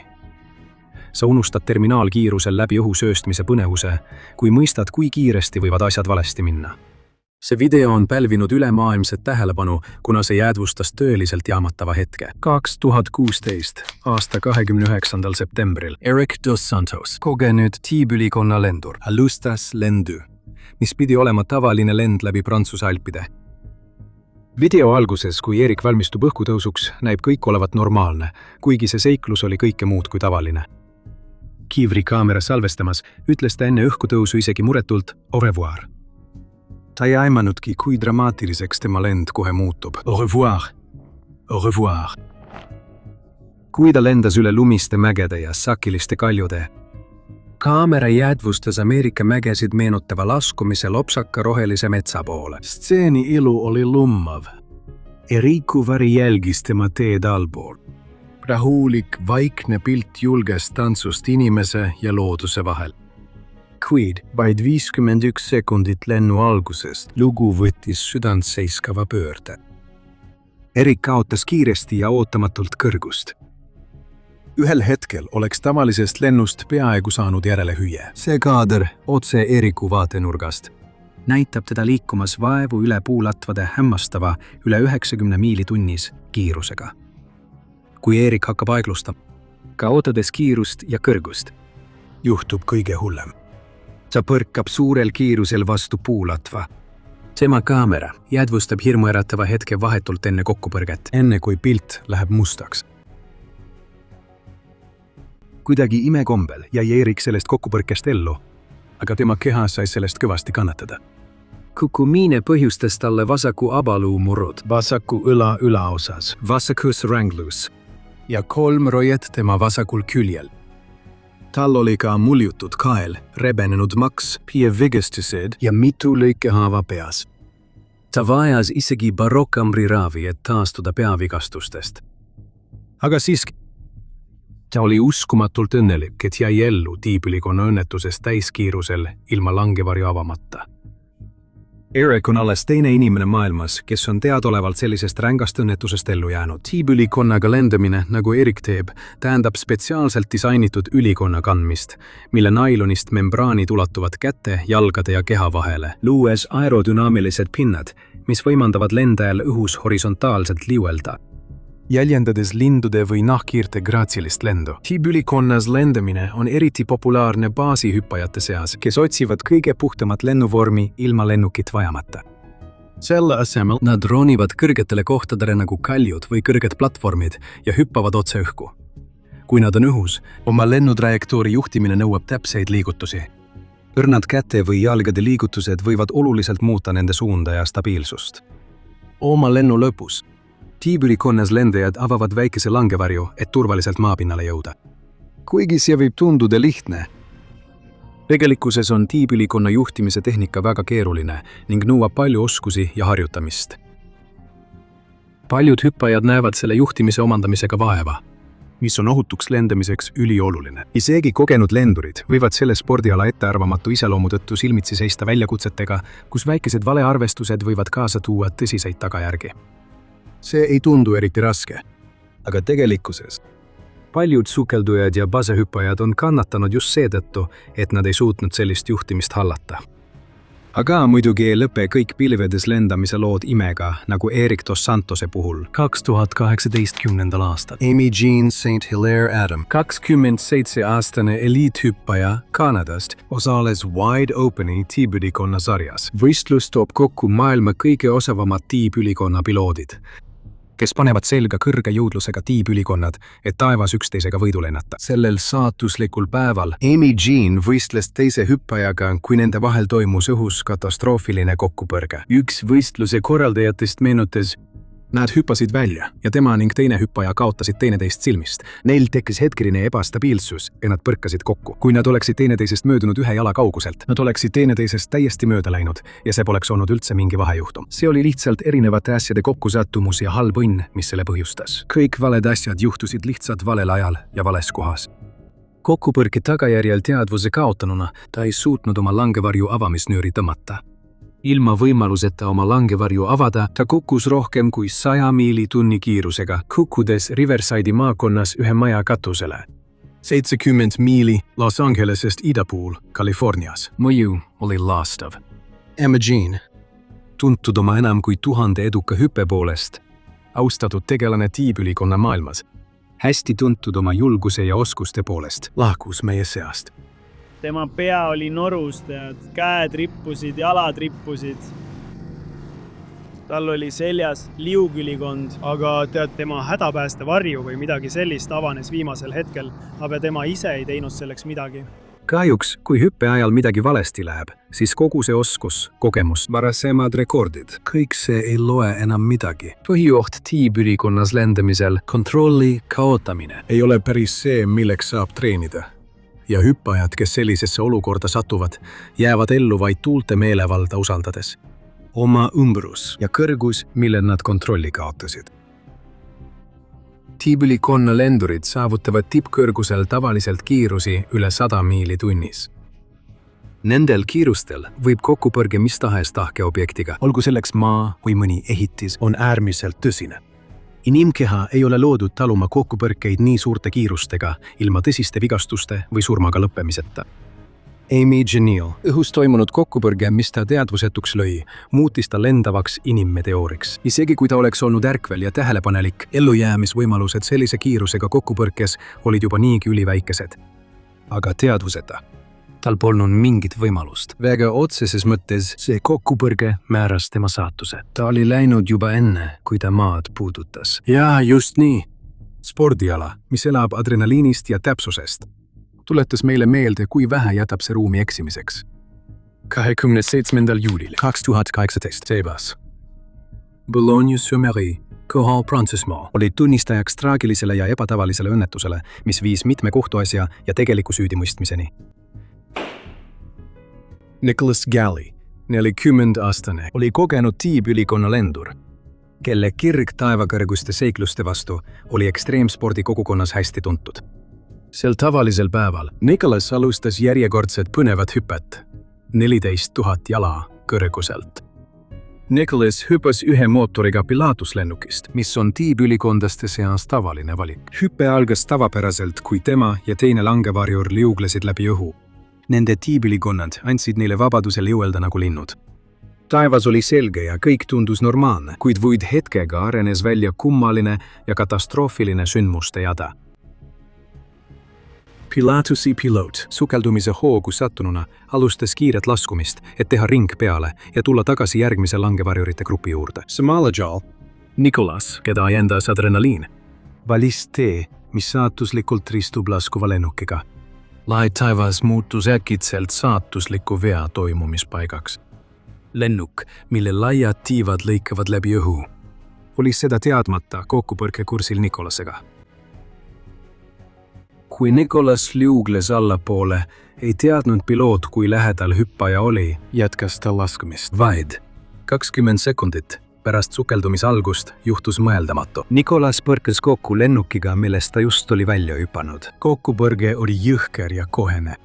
Lennuki tiiva tabamine nii suurel kõrgusel ja kiirusel oli Nicholase jaoks koheselt surmav ja ta kaotas elu kohe kokkupõrkel. Nüüd on selle juhtumi kohta mitu hoiatavat märki. Esiteks, piloot lendas lennukiga ilma kehtiva loata. Teiseks, langevarjuritega ei toimunud eelnevat hüppeeelset instruktaaži. See tähelepanematus tõenäoliselt aitas kaasa saatuslikule lennutrajektooride valesti mõistmisele. Lõpuks arvas piloot, et Nicholas ja teine langevarjur olid tegelikust rohkem lõuna pool. See kohutav õnnetus viis kohtuasjani, kus prokurörid tõid Galli surma peamise põhjusena välja piloodi vea, millele piloot vastu vaidles.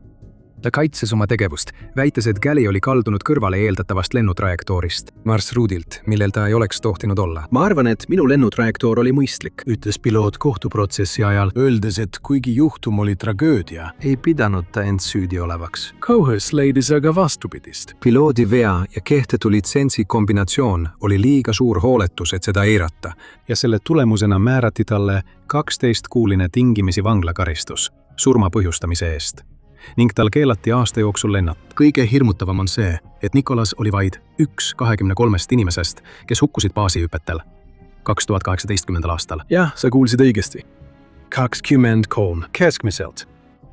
See võib tunduda väike arv, kuid kui arvestada, kui vähe inimesi selles ekstreemspordis osaleb, on suremusmäär murettekitavalt kõrge. Miks inimesed siis teadlikult sellist riski võtavad ja sellise tegevusega tegelevad? Mõne jaoks on see adrenaliin, mis tekib turvalisuse piire nihutades. Aga Uli Manuele jaoks see oli rohkem kui lihtsalt surma üle kavaldamise põnevus, kus iga hüpe võis reaalselt olla sinu viimane. See oli inimlennu võimaluste piiride nihutamisest. Uli Manuele oli tuntud oma erakordse osavuse ja täpsuse poolest tiibülikonnas lendamisel. Tema lähenemine spordile oli peaaegu kunstiline. Ta püüdis pidevalt oma lennutrajektoori täiustada ja korda saata vägitegusid, mida keegi polnud varem julgenud proovida. Ühes oma kõige hingematvamas hüppes, mis videosse jäädvustati. Üli lendas 2014 aastal Šveitsis Lauterbrunnenis läbi 2-meetrise koopasuudme mäes.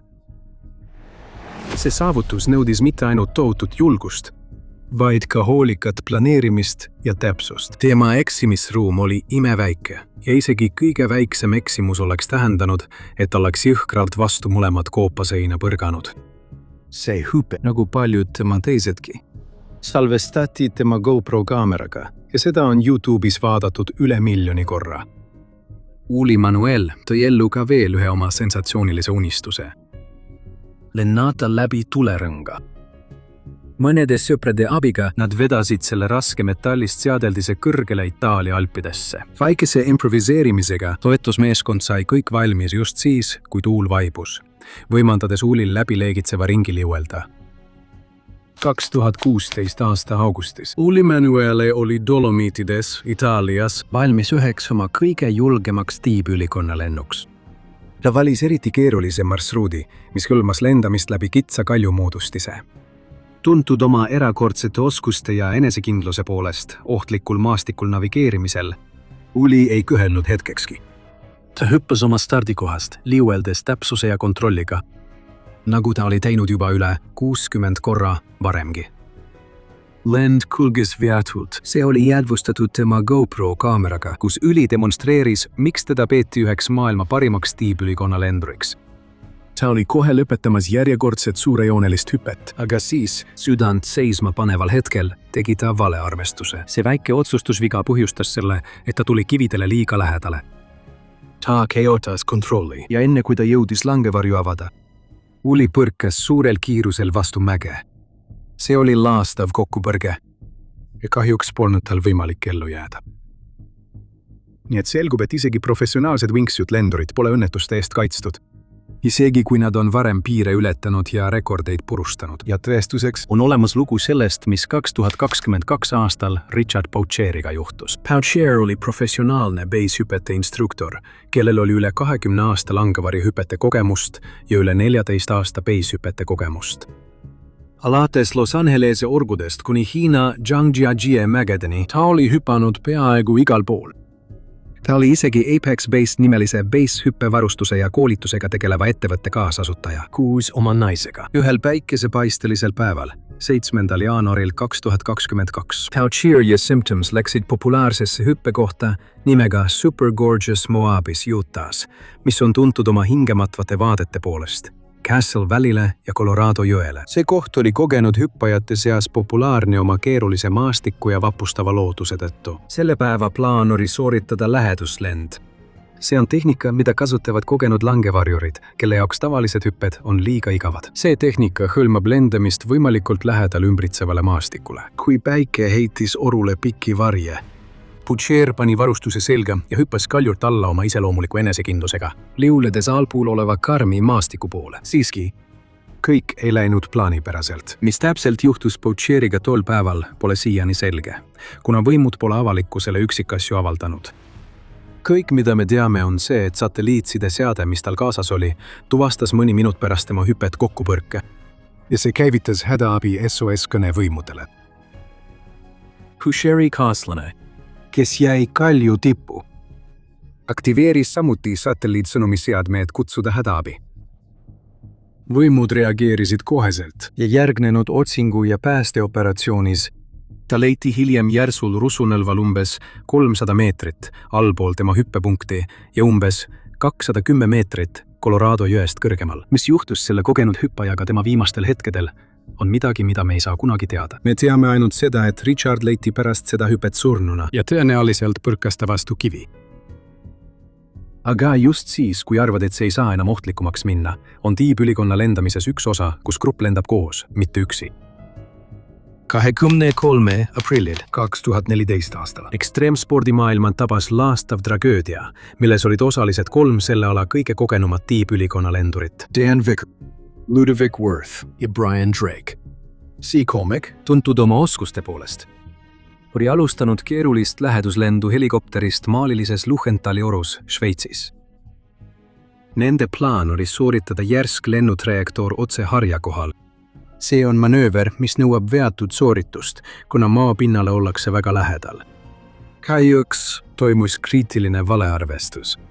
Nende laskumise ajal nad kavatsesid lennata üle järsu harja, mis viiks nad sobivamasse maandumispaika. Kahjuks nad hindasid oma lennutrajektoori valesti. Grupp hakkas harja ümber tiirlema, mis viis nad ootamatult ainult tasasele maastikule, kus polnud sobivaid alasid ohutuks maandumiseks ega manööverdamiseks. Ohtlik olukord tiibülikonna lenduritele, kes sõltuvad tõstejõu ja kontrolli säilitamiseks järsematest laskumistest. Meeleheitlikkus katses oma trajektoori parandada. Nad tegid järsu vasakpöörde, sihtides järsemat allamägelõiku, mis oli alguses olnud harja poolt varjatud. See oli nende saatuslik viga. Äkiline suunamuutus tõi nad liiga kiiresti maapinnale, liiga lähedale. Traagiliselt kõik 3 lendurit hindasid oma kõrgust ja kaugust maapinnani valesti. Vickery ja Drake olid veidi üle 9 meetri kaugusel nelva turvalisusest, kui nad katastroofiliselt maandusid, samal ajal kui Worth jäi sellest vaid 3 meetri kaugusele. Kokkupõrge oli ränk ning tagajärjed ilmesid kohe. Vickery ja Worth kaotasid sündmuskohal kohe elu ja Drake suri oma vigastustesse 4 päeva hiljem. Isegi nii suure surmajuhtumite määraga spordiala puhul 3-kordse hukkumise uudis tekitas kogu tiibülikonna lendajate kogukonnas šokilaineid. Ja siiski, hoolimata ohtudest ja kainestavatest meeldetuletustest sellest, kui halastamatuse ala on, spordiala õitseb edasi. Kuna entusiaste üle kogu maailma paelub jätkuvalt lendamise põnevus. Isegi siis, kui on reaalne oht, et see võib olla viimane asi, mida nad elus teevad. Muidugi, selles videos olen teile kokku pannud näiteid kõige uudsematest tiibülikonna lendamise vigastustest ja surmadest. Pean mainima, et surmaga lõppevaid juhtumeid juhtub umbes kord 600 tiibülikonnas tehtud basehüppe kohta. See teeb selle oluliselt riskantsemaks kui langevarjuhüpped, kus surmajuhtumite määr on umbes 5 miljoni hüppe kohta. Aga kuidas on lood tiibülikonnaga hüppamisega? Kas see on turvalisem kui paistab? No, võrdluseks. Täna autosse istumine ja sõitmine võib olla isegi ohtlikum, kuna 147 autoõnnetusest lõpeb surmaga. Huvitaval kombel, hoolimata kõrgest riskist, köidab tiibülikonnas lendamine paljude seiklejate tähelepanu. Ja loomulikult pärinevad need statistilised andmed põhjalikest uuringutest ja raportitest selle spordiala kohta. Maa läheneb kiiresti, nagu tohutu suu, mis on valmis sind alla neelama. Su süda peksab tugevalt ja sa vaevu hingad. Sa proovid langevarjunööri veel viimast korda. Pärast mitmeid ebaõnnestunud katseid loodad imed, aga midagi ei juhtu. Kõik allpool on värvide virvar, mis iga sekundiga lähemale jõuab. Sa näed iga detaili, iga varju, kui hirm täidab su kogu keha. Sa sulged hetkeks silmad, saades aru, et see on lõpp. Sa paanitsed, kui tunned tugevat gravitatsioonitõmmet ja su viimased hetked tormavad sulle vastu. See on tiibülikonnaga lendamise õudus, kui midagi läheb valesti. Tiibülikonnaga lendamine on spordiala, kus osalejad liuglevad läbi õhu, kandes spetsiaalset ülikonda, millel on kangas käte ja jalgade all. See ülikond suurendab keha pindala ja toimib nagu langevarjatiib, aeglustades laskumise kiirust. Ja, nagu Batman. Ja täpselt nagu Batman tegi, lend lõpeb langevarju avamisega. Aga isegi Batmanil polnud sujuvat maandumist. Tänases osas käsitleme 7 tiibülikonna hüpet, mis läksid kohutavalt valesti. Alates langevarjust, mis keeldus avanemast, kuni selleni, mis avanes liiga hilja. Kuni mäeharjaga kokkupõrkamiseni. Enne kui räägime tiibülikonna lennust põhjustatud õõvastavatest surmadest, tahan ma teile anda kiire ülevaate langevarjuspordist, mis on veidi vähem ohtlik, basehüpt. Basehüpetel hüppavad osalejad statsionaarsetelt objektidelt kasutades langevarju. Base on akronüüm nendele statsionaarsetele objektidele, millelt inimene võib hüpata. Hoon, N10, Sild, Jama. Alates 2003. aastast on paljud baasihüppajad hakanud oma seiklusi järgmisele tasemele viima, kasutades tiibülikondi, ja see tõi kaasa tiibülikonnaga basehüpped. Üks kuulsamaid traagilisi lugusid baasihüppajate seas on Amber Bellowsi lugu. Clayton Hoyt Butler ja Amber Bellows olid paar Salt Lake Cityst, Utah'st ja nad olid kogenud baasihüppajad. Clayton ja Amber armastasid seiklusi ja nad soovisid teha baasihüppest oma karjääri. Nad palkasid isegi filmitegija Josh Lloydi, et ta toodaks nende ühiste hüpete videomaterjali, et edendada nende professionaalset karjääri. Ja Yoshi sõnu, Amberil olid suured ambitsioonid saada professionaalseks baasihüppajaks ja ta nimetas teda üheks maailma parimaks baasihüppajaks. Ja ta oli kindlasti teel eduni, kuna teda imetleti ja tunnustati basehüppajate kogukonnas. Amber ja Clayton läksid adrenaliinirohkes vabalanguses õhku Buttermilk Toweril, mis asub Utah's osariigis Nowhere'ist läänes. Nad asusid suurtele ja võimsatele seiklustele, näiteks Hellgate, Notch Peak, Mount Superior. Nende 2013 aasta jõulud ei piirdunud ainult traditsioonilise kartulipudru ja kalkuniga. Nad tähistasid seda hüpates Rock Canyoni kaljult. Rock Canyon on tead Utah kivimoodustiste seas, mis on tuntud oma püstloodis seinte poolest, mis kerkivad kõrgele kanjoni põhjakohale, mis on tavaliselt kivine ja ebaühtlane. See on ka koduks mitmekesisele taimestikule, sealhulgas puud, põõsad ja metsikud lilled ja metsloomadele, nagu hirved, jänesed ja linnud. Sport, mis süütas nende südameis sädeme, süütas sädeme ka nende suhtes. Nad tähistasid oma abielulua saamist 24. jaanuaril 2014. Ja 2 nädalat hiljem, laupäeval 8. veebruaril, Amber Bellows ja tema abikaasa otsustasid oma mängu järgmisele tasemele viia. Nad otsustasid hüpata Kinissava mäelt. See on 7276-jalane karm rada Zioni rahvuspargi edelanurgas. Iconoline Zioni rahvuspark seisab uhkelt 3 suure ökosüsteemi ristumiskohas. Mojave kõrb, Colorado Plateau ja Suur Nugu. See tähendas suurepärast vaadet pargi kõrgeimalt kaljurt. Zioni rahvuspark on täis tohutuid liivakivikaljusid, mis on kreemikarv, roosad ja punased, mis tõusevad säravsinise taeva poole. Kui sa tahad seda kaunist vaadet nautida, avades käed, et end looduse embusse heita, kes siis veel mesinädalaid vajab? Tasub mainida, et beishüppamine on Zioni rahvuspargis ebaseaduslik. Aga see ei takistanud Amberit ja tema vastabiellunud meest. Nad teadsid, et beishüppamine on niikuinii riskantne spordiala. Amber oli esimene, kes hüppas samal ajal, kui tema mees ootas taga. Ta nägi suurepärane välja, kui ta hüljus õhus võimsa looduse ja liivase kanjoni kohal. Järsku märkas Clayton, et tema naise langevari ei avanenud korralikult. Tema hüppe ebakorrapärase käigu järgi tajus ta pinget ja õudust. Me saame ainult ette kujutada seda õudu, mida ta pidi tundma. Ühest vabaduse hetkest teise, mil ta pidi silmitsi seisma oma tumeda saatusega, lendas ta lõpupoole. Clayton hüppas talle järele, kuid ei jõudnud temani õigel ajal. Kui ta oli maapinnale maandunud, sai ta teada, et oli liiga hiljaks jäänud. Või ehk oli tõuge liiga kiire ja liiga tugev. Clayton seisis keset äiguskit, hämmeldunud. Ta pidi veel 2,5 tundi mööda tema kehast abi otsima minema. Ma ei suuda isegi ette kujutada, mis tema peas toimus. Ta jõudis ametnike juurde kell 18:30 ja ta tiitas neile, et tema naine on surnud.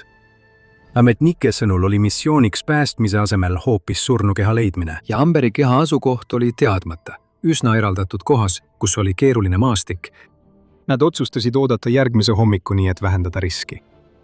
Järgmisel hommikul, pühapäeval kell 10 hommikul, otsingumeeskonnad lendasid helikopteriga ja leidsid Amberi keha. Nad tõstsid ta köite ja plokkide abil raskest maastikust üles ning viisid lähedal asuvasse kiirabiautosse. Amberi õnnetus oli pargi esimene beishüppega seotud surmajuhtum ja see sundis võime hoiatama spordiala ohtude eest. Amber oli 28-aastane, kui ta lahkus elust. Pargi juhataja Jim Milestone ütles avalduses, see on lihtsalt tõesti kurb ja avaldame kaastunnet tema perele ja sõpradele.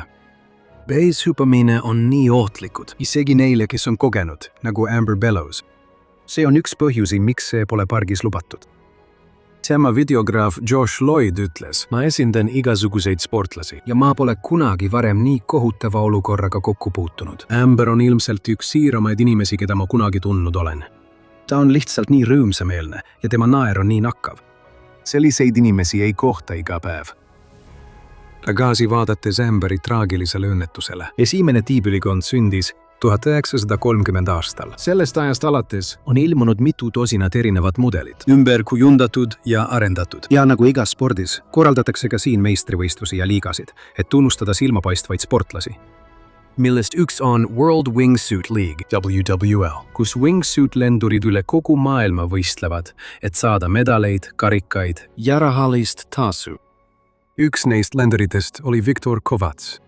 See oli 9. oktoober 2013 Hiinas. Viktor oli 40 aastat vana, kui ta soovis osaleda WWL-il ja esindada oma riiki, Ungarit. Ta oli 3-kordne Ungari meister ja oli teinud üle 700 hüppe. Ja nagu iga spordiala või isegi kunstietendus, sa treenid ja harjutad alati ja just seda tegi Viktor.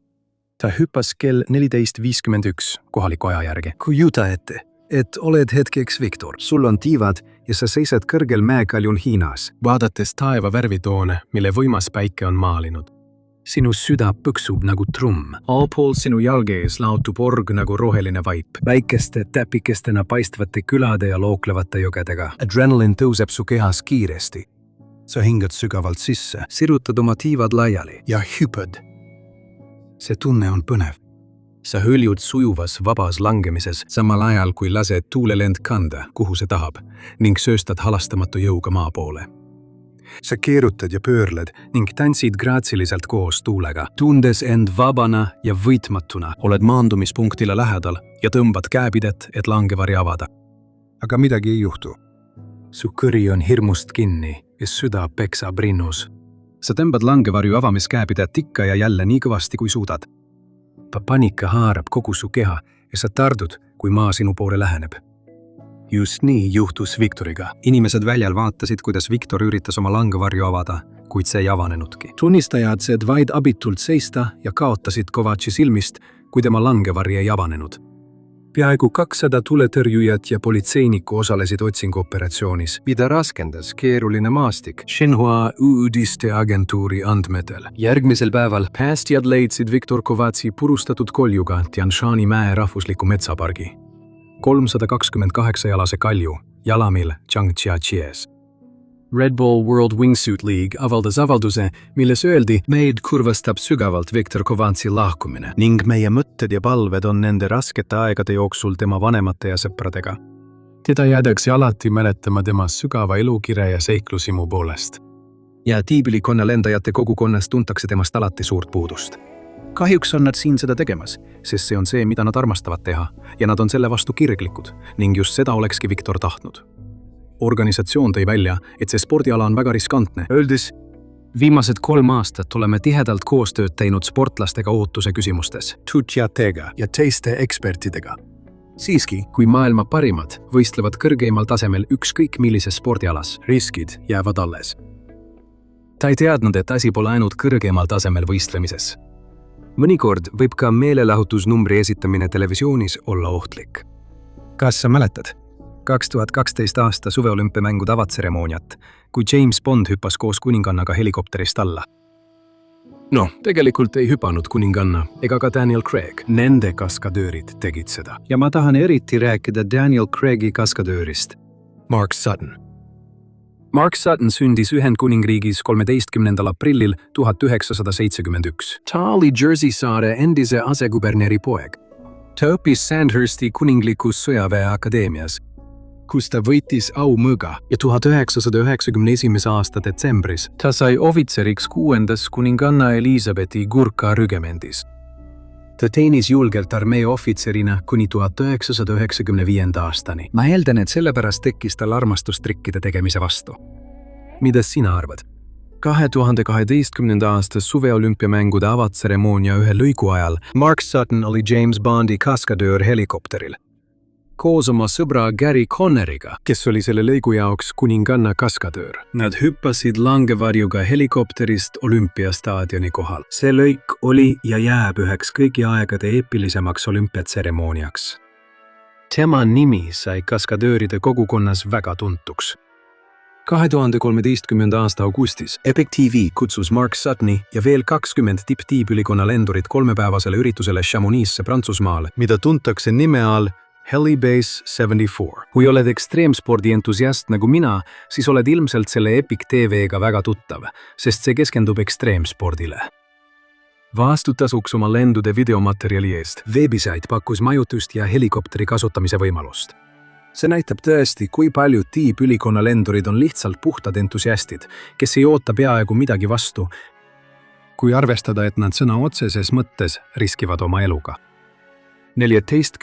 augustil 2013 Mark hüppas koos Tony Uragaloga lühikesel soojenduslennul Liigendotani lähedal. Lend pidi kestma umbes 60 sekundit. Mark hüppas helikopterist välja 10 800 jala kõrguselt, liikudes kiirusega kuni 155 miili tunnis. Tema vabalangus oli veatu ja ta keerles taevas kaunilt nagu lind, kes teab teed koju. See kestis vaid 20 sekundit. Mark kaldus kursilt kõrvale ja kukkus vastu mäeharja. Kas sa tead, mis on kõige frustreerivam kõigi nende õnnetuste juures? See, et ma ei suutnud ühelegi neist selget põhjust leida. Kui on olemas põhjus, siis on sul midagi, mida vältida, mille suhtes ettevaatlik olla ja milleks valmis olla. Aga kahjuks on need täiesti juhuslikud õnnetused. Päästekopter saabus varsti pärast seda, kui Mark vastu maad paiskus, aga põrutus oli liiga tugev ja ta kuulutati sündmuskohal surnuks. Põrutuse mõju oli nii tugev, et tema isiku tuvastamiseks oli vaja DNA-testi. Ja pressiesindaja ütles, et tal polnud mingit võimalust kokkupõrkes ellu jääda.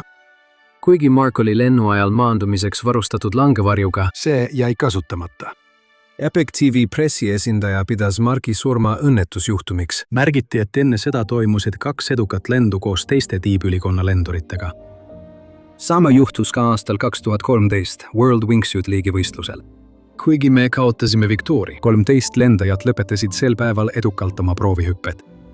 Lihtsalt kohutavad õnnetused. Marki surma peeti tiibülikonna lendamise kogukonnale suureks kaotuseks, sest teda peeti üheks maailma parimaks. Tema kolleegid ütlesid, et tema surm oli tema ametile tohutuks kaotuseks ja nad lendasid tema ja tema rõõmsa eluauks.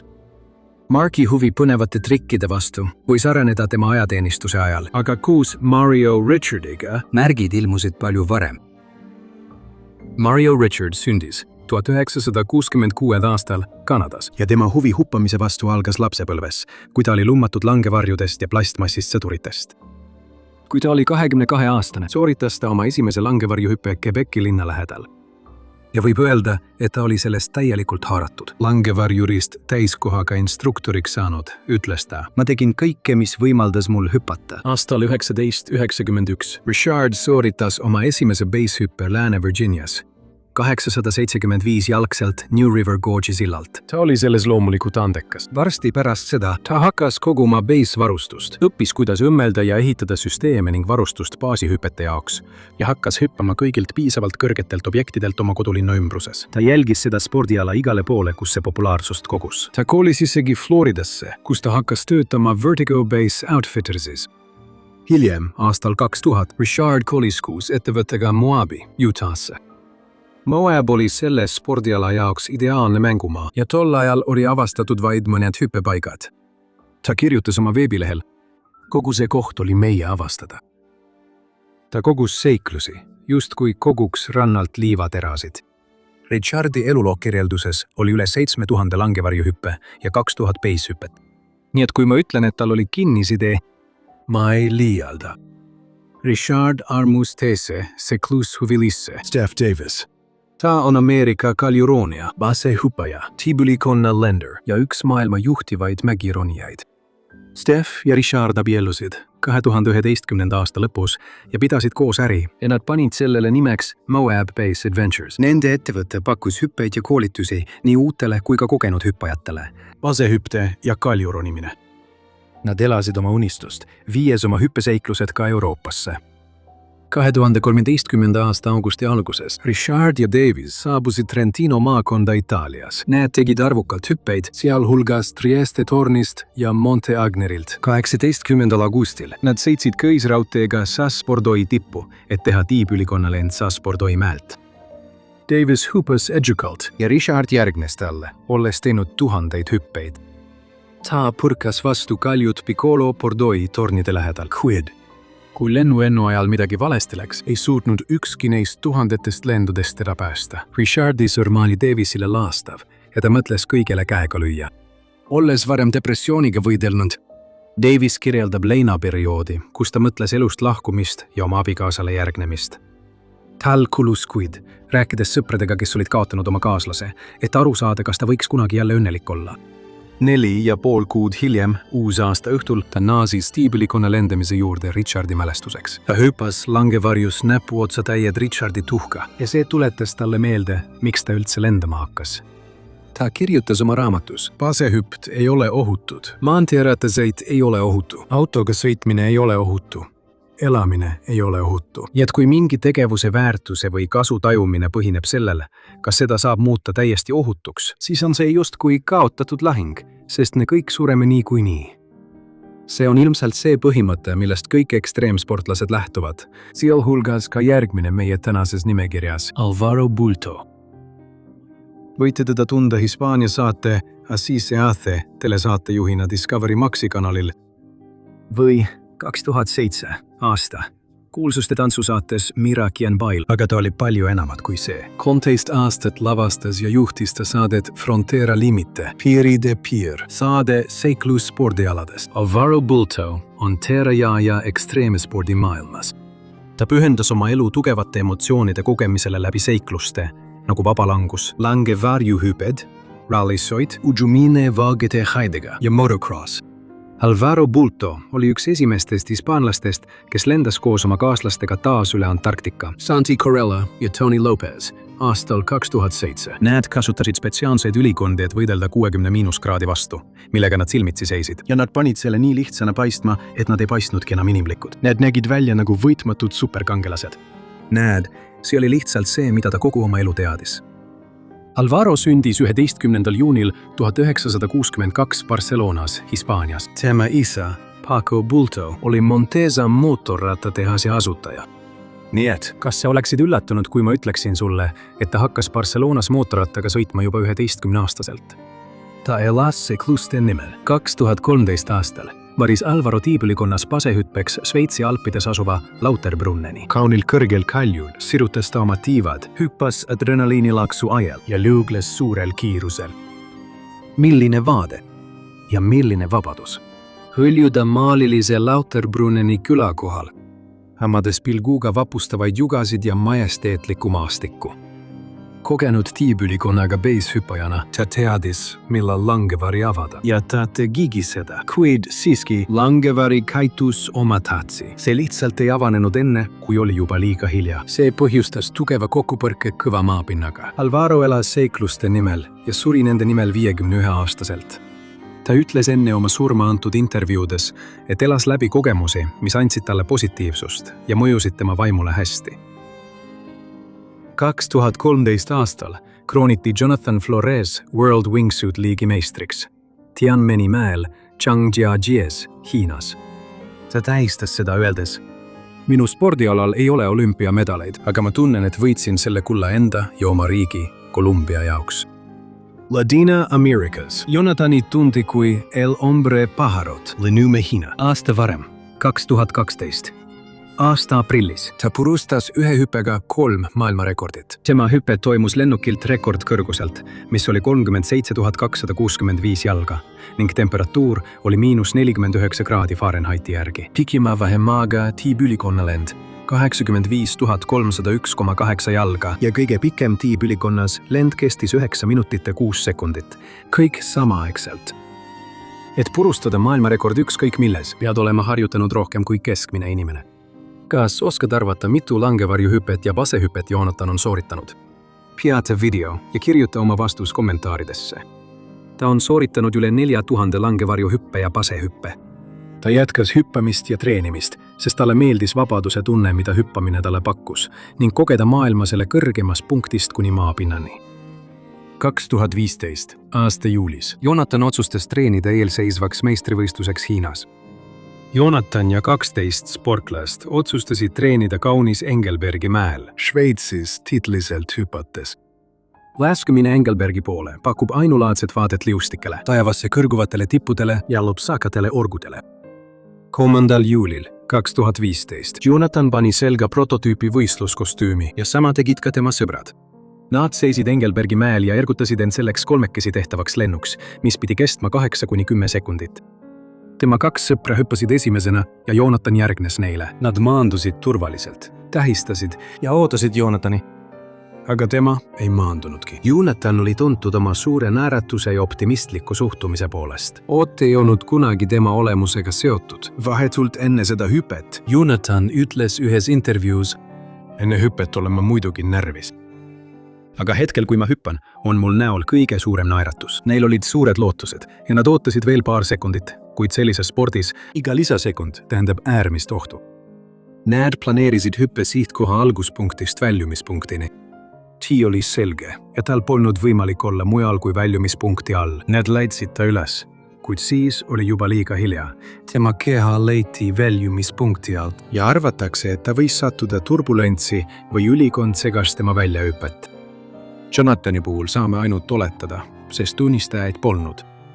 Kui sa selle hüppe teed, sa saad keskenduda ainult ühele asjale. Sinu ellujäämine. Üks viga. Pool sekundit hajameelsust võib sulle elu maksma minna.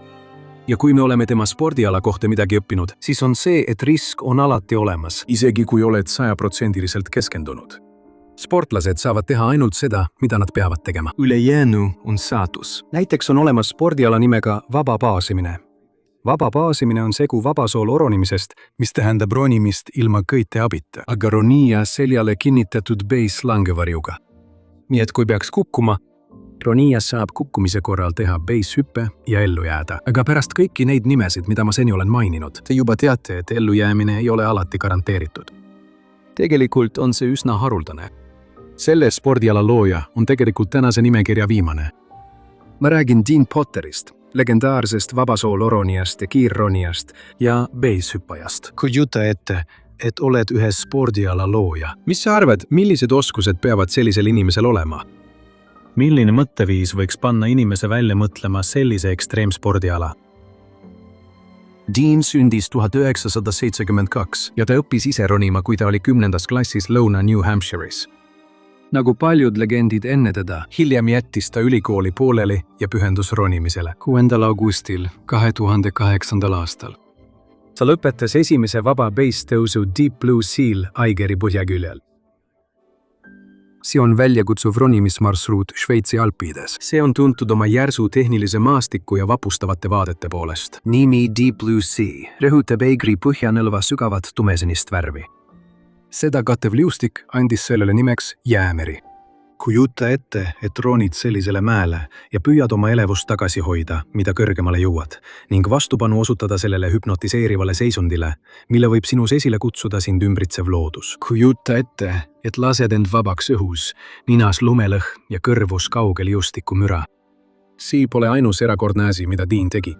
Talle tutvustas slackline'i Charles Victor Tucker kolmas, kes oli üks 3 esimesest inimesest, kes kõndis kõrgel kõiel üle Lost Arrow Spire'i. Dean lõpetas mitmeid kõrgeid highline'i ületusi ilma turvaköieta, varuliin või isegi basehüppe langevarjuta. Mõned neist olid paigaldatud kuni 3000 jala kõrgusele maapinnast Yosemite rahvuspargis. Deani mõistus ei tundnud piire. Ta uskus, et igaüks võib teha ükskõik mida, sõna otseses mõttes igaüks, kaasa arvatud tema koer. 2014. aastal ta avaldas filmi, kus ta teeb basehüpet koos oma koeraga. Filmi nimi oli When Dogs Fly. Üks tema kõige ohtlikumaid katseid oli tiibülikonna lend Taft Pointilt Yosemite oru kohal. Katse hõlmas väikese sälgu ületamist kaljuharjal ja see tähendas lendamist läbi kitsa vahe või läbipääsu 2 kaljumoodustise vahel. Kui ta hüppas kaljut alla, maailm allpool näis laienevat ja kiirenevat. Vabalangemise tunne oli intensiivne, tuul vihises mööda tema kõrvu ja maa näis talle vastu tõusvat. Ta keerles nagu vaba lind kaljude vahel ja maandus edukalt. Kui ta maapinnale lähenes, hüppaja pidi oma langevarju avama, et aeglustada laskumist. Hüppe viimased hetked olid segu adrenaliinist ja kergendusest, kui ta maandus turvaliselt määratud alale.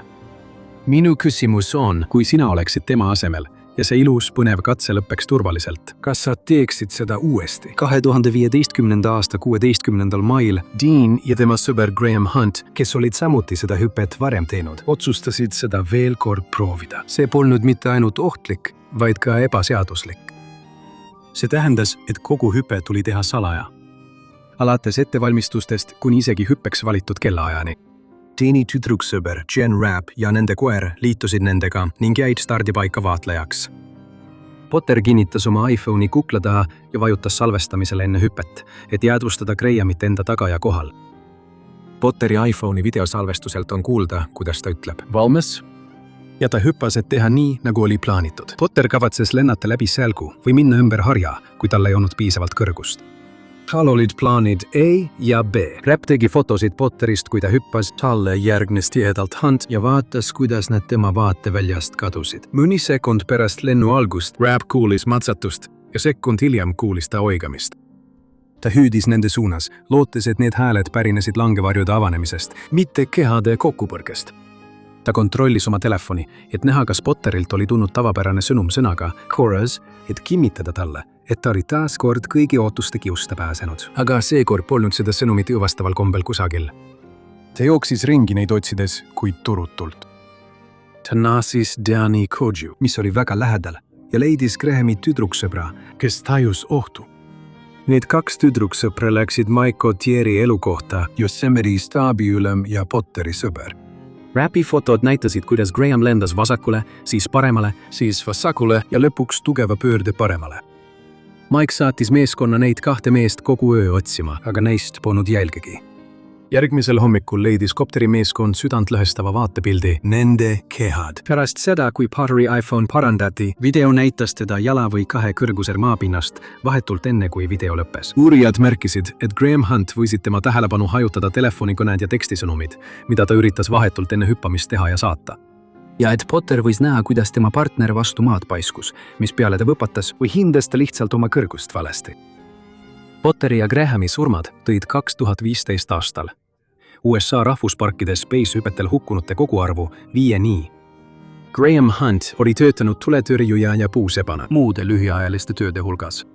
Ta oli tagasihoidlik mees, keda tunti suurte ja südamlike kallistuste poolest, lastele raamatute lugemise poolest ja kohalike lapsi boulderdama viimise poolest. Üks tema sõber ütles, ta oli inimestega alati täielikult kohal, olenemata sellest, kes nad olid. Kõik tänase nimekirja inimesed elasid hüppepõnevuse nimel. Nad teadsid riske ja elasid iga päeva, nagu see oleks viimane. Kui me mälestame Potterit, Grahamit ja kõiki neid, kes on oma unistusi järgides elu kaotanud, me nutagem, et peame hindama iga hetke ega tohi midagi iseenesest mõistetavana võtta. Aitäh vaatamast ja kohtume järgmises videos. Ole julge ja ela vapralt!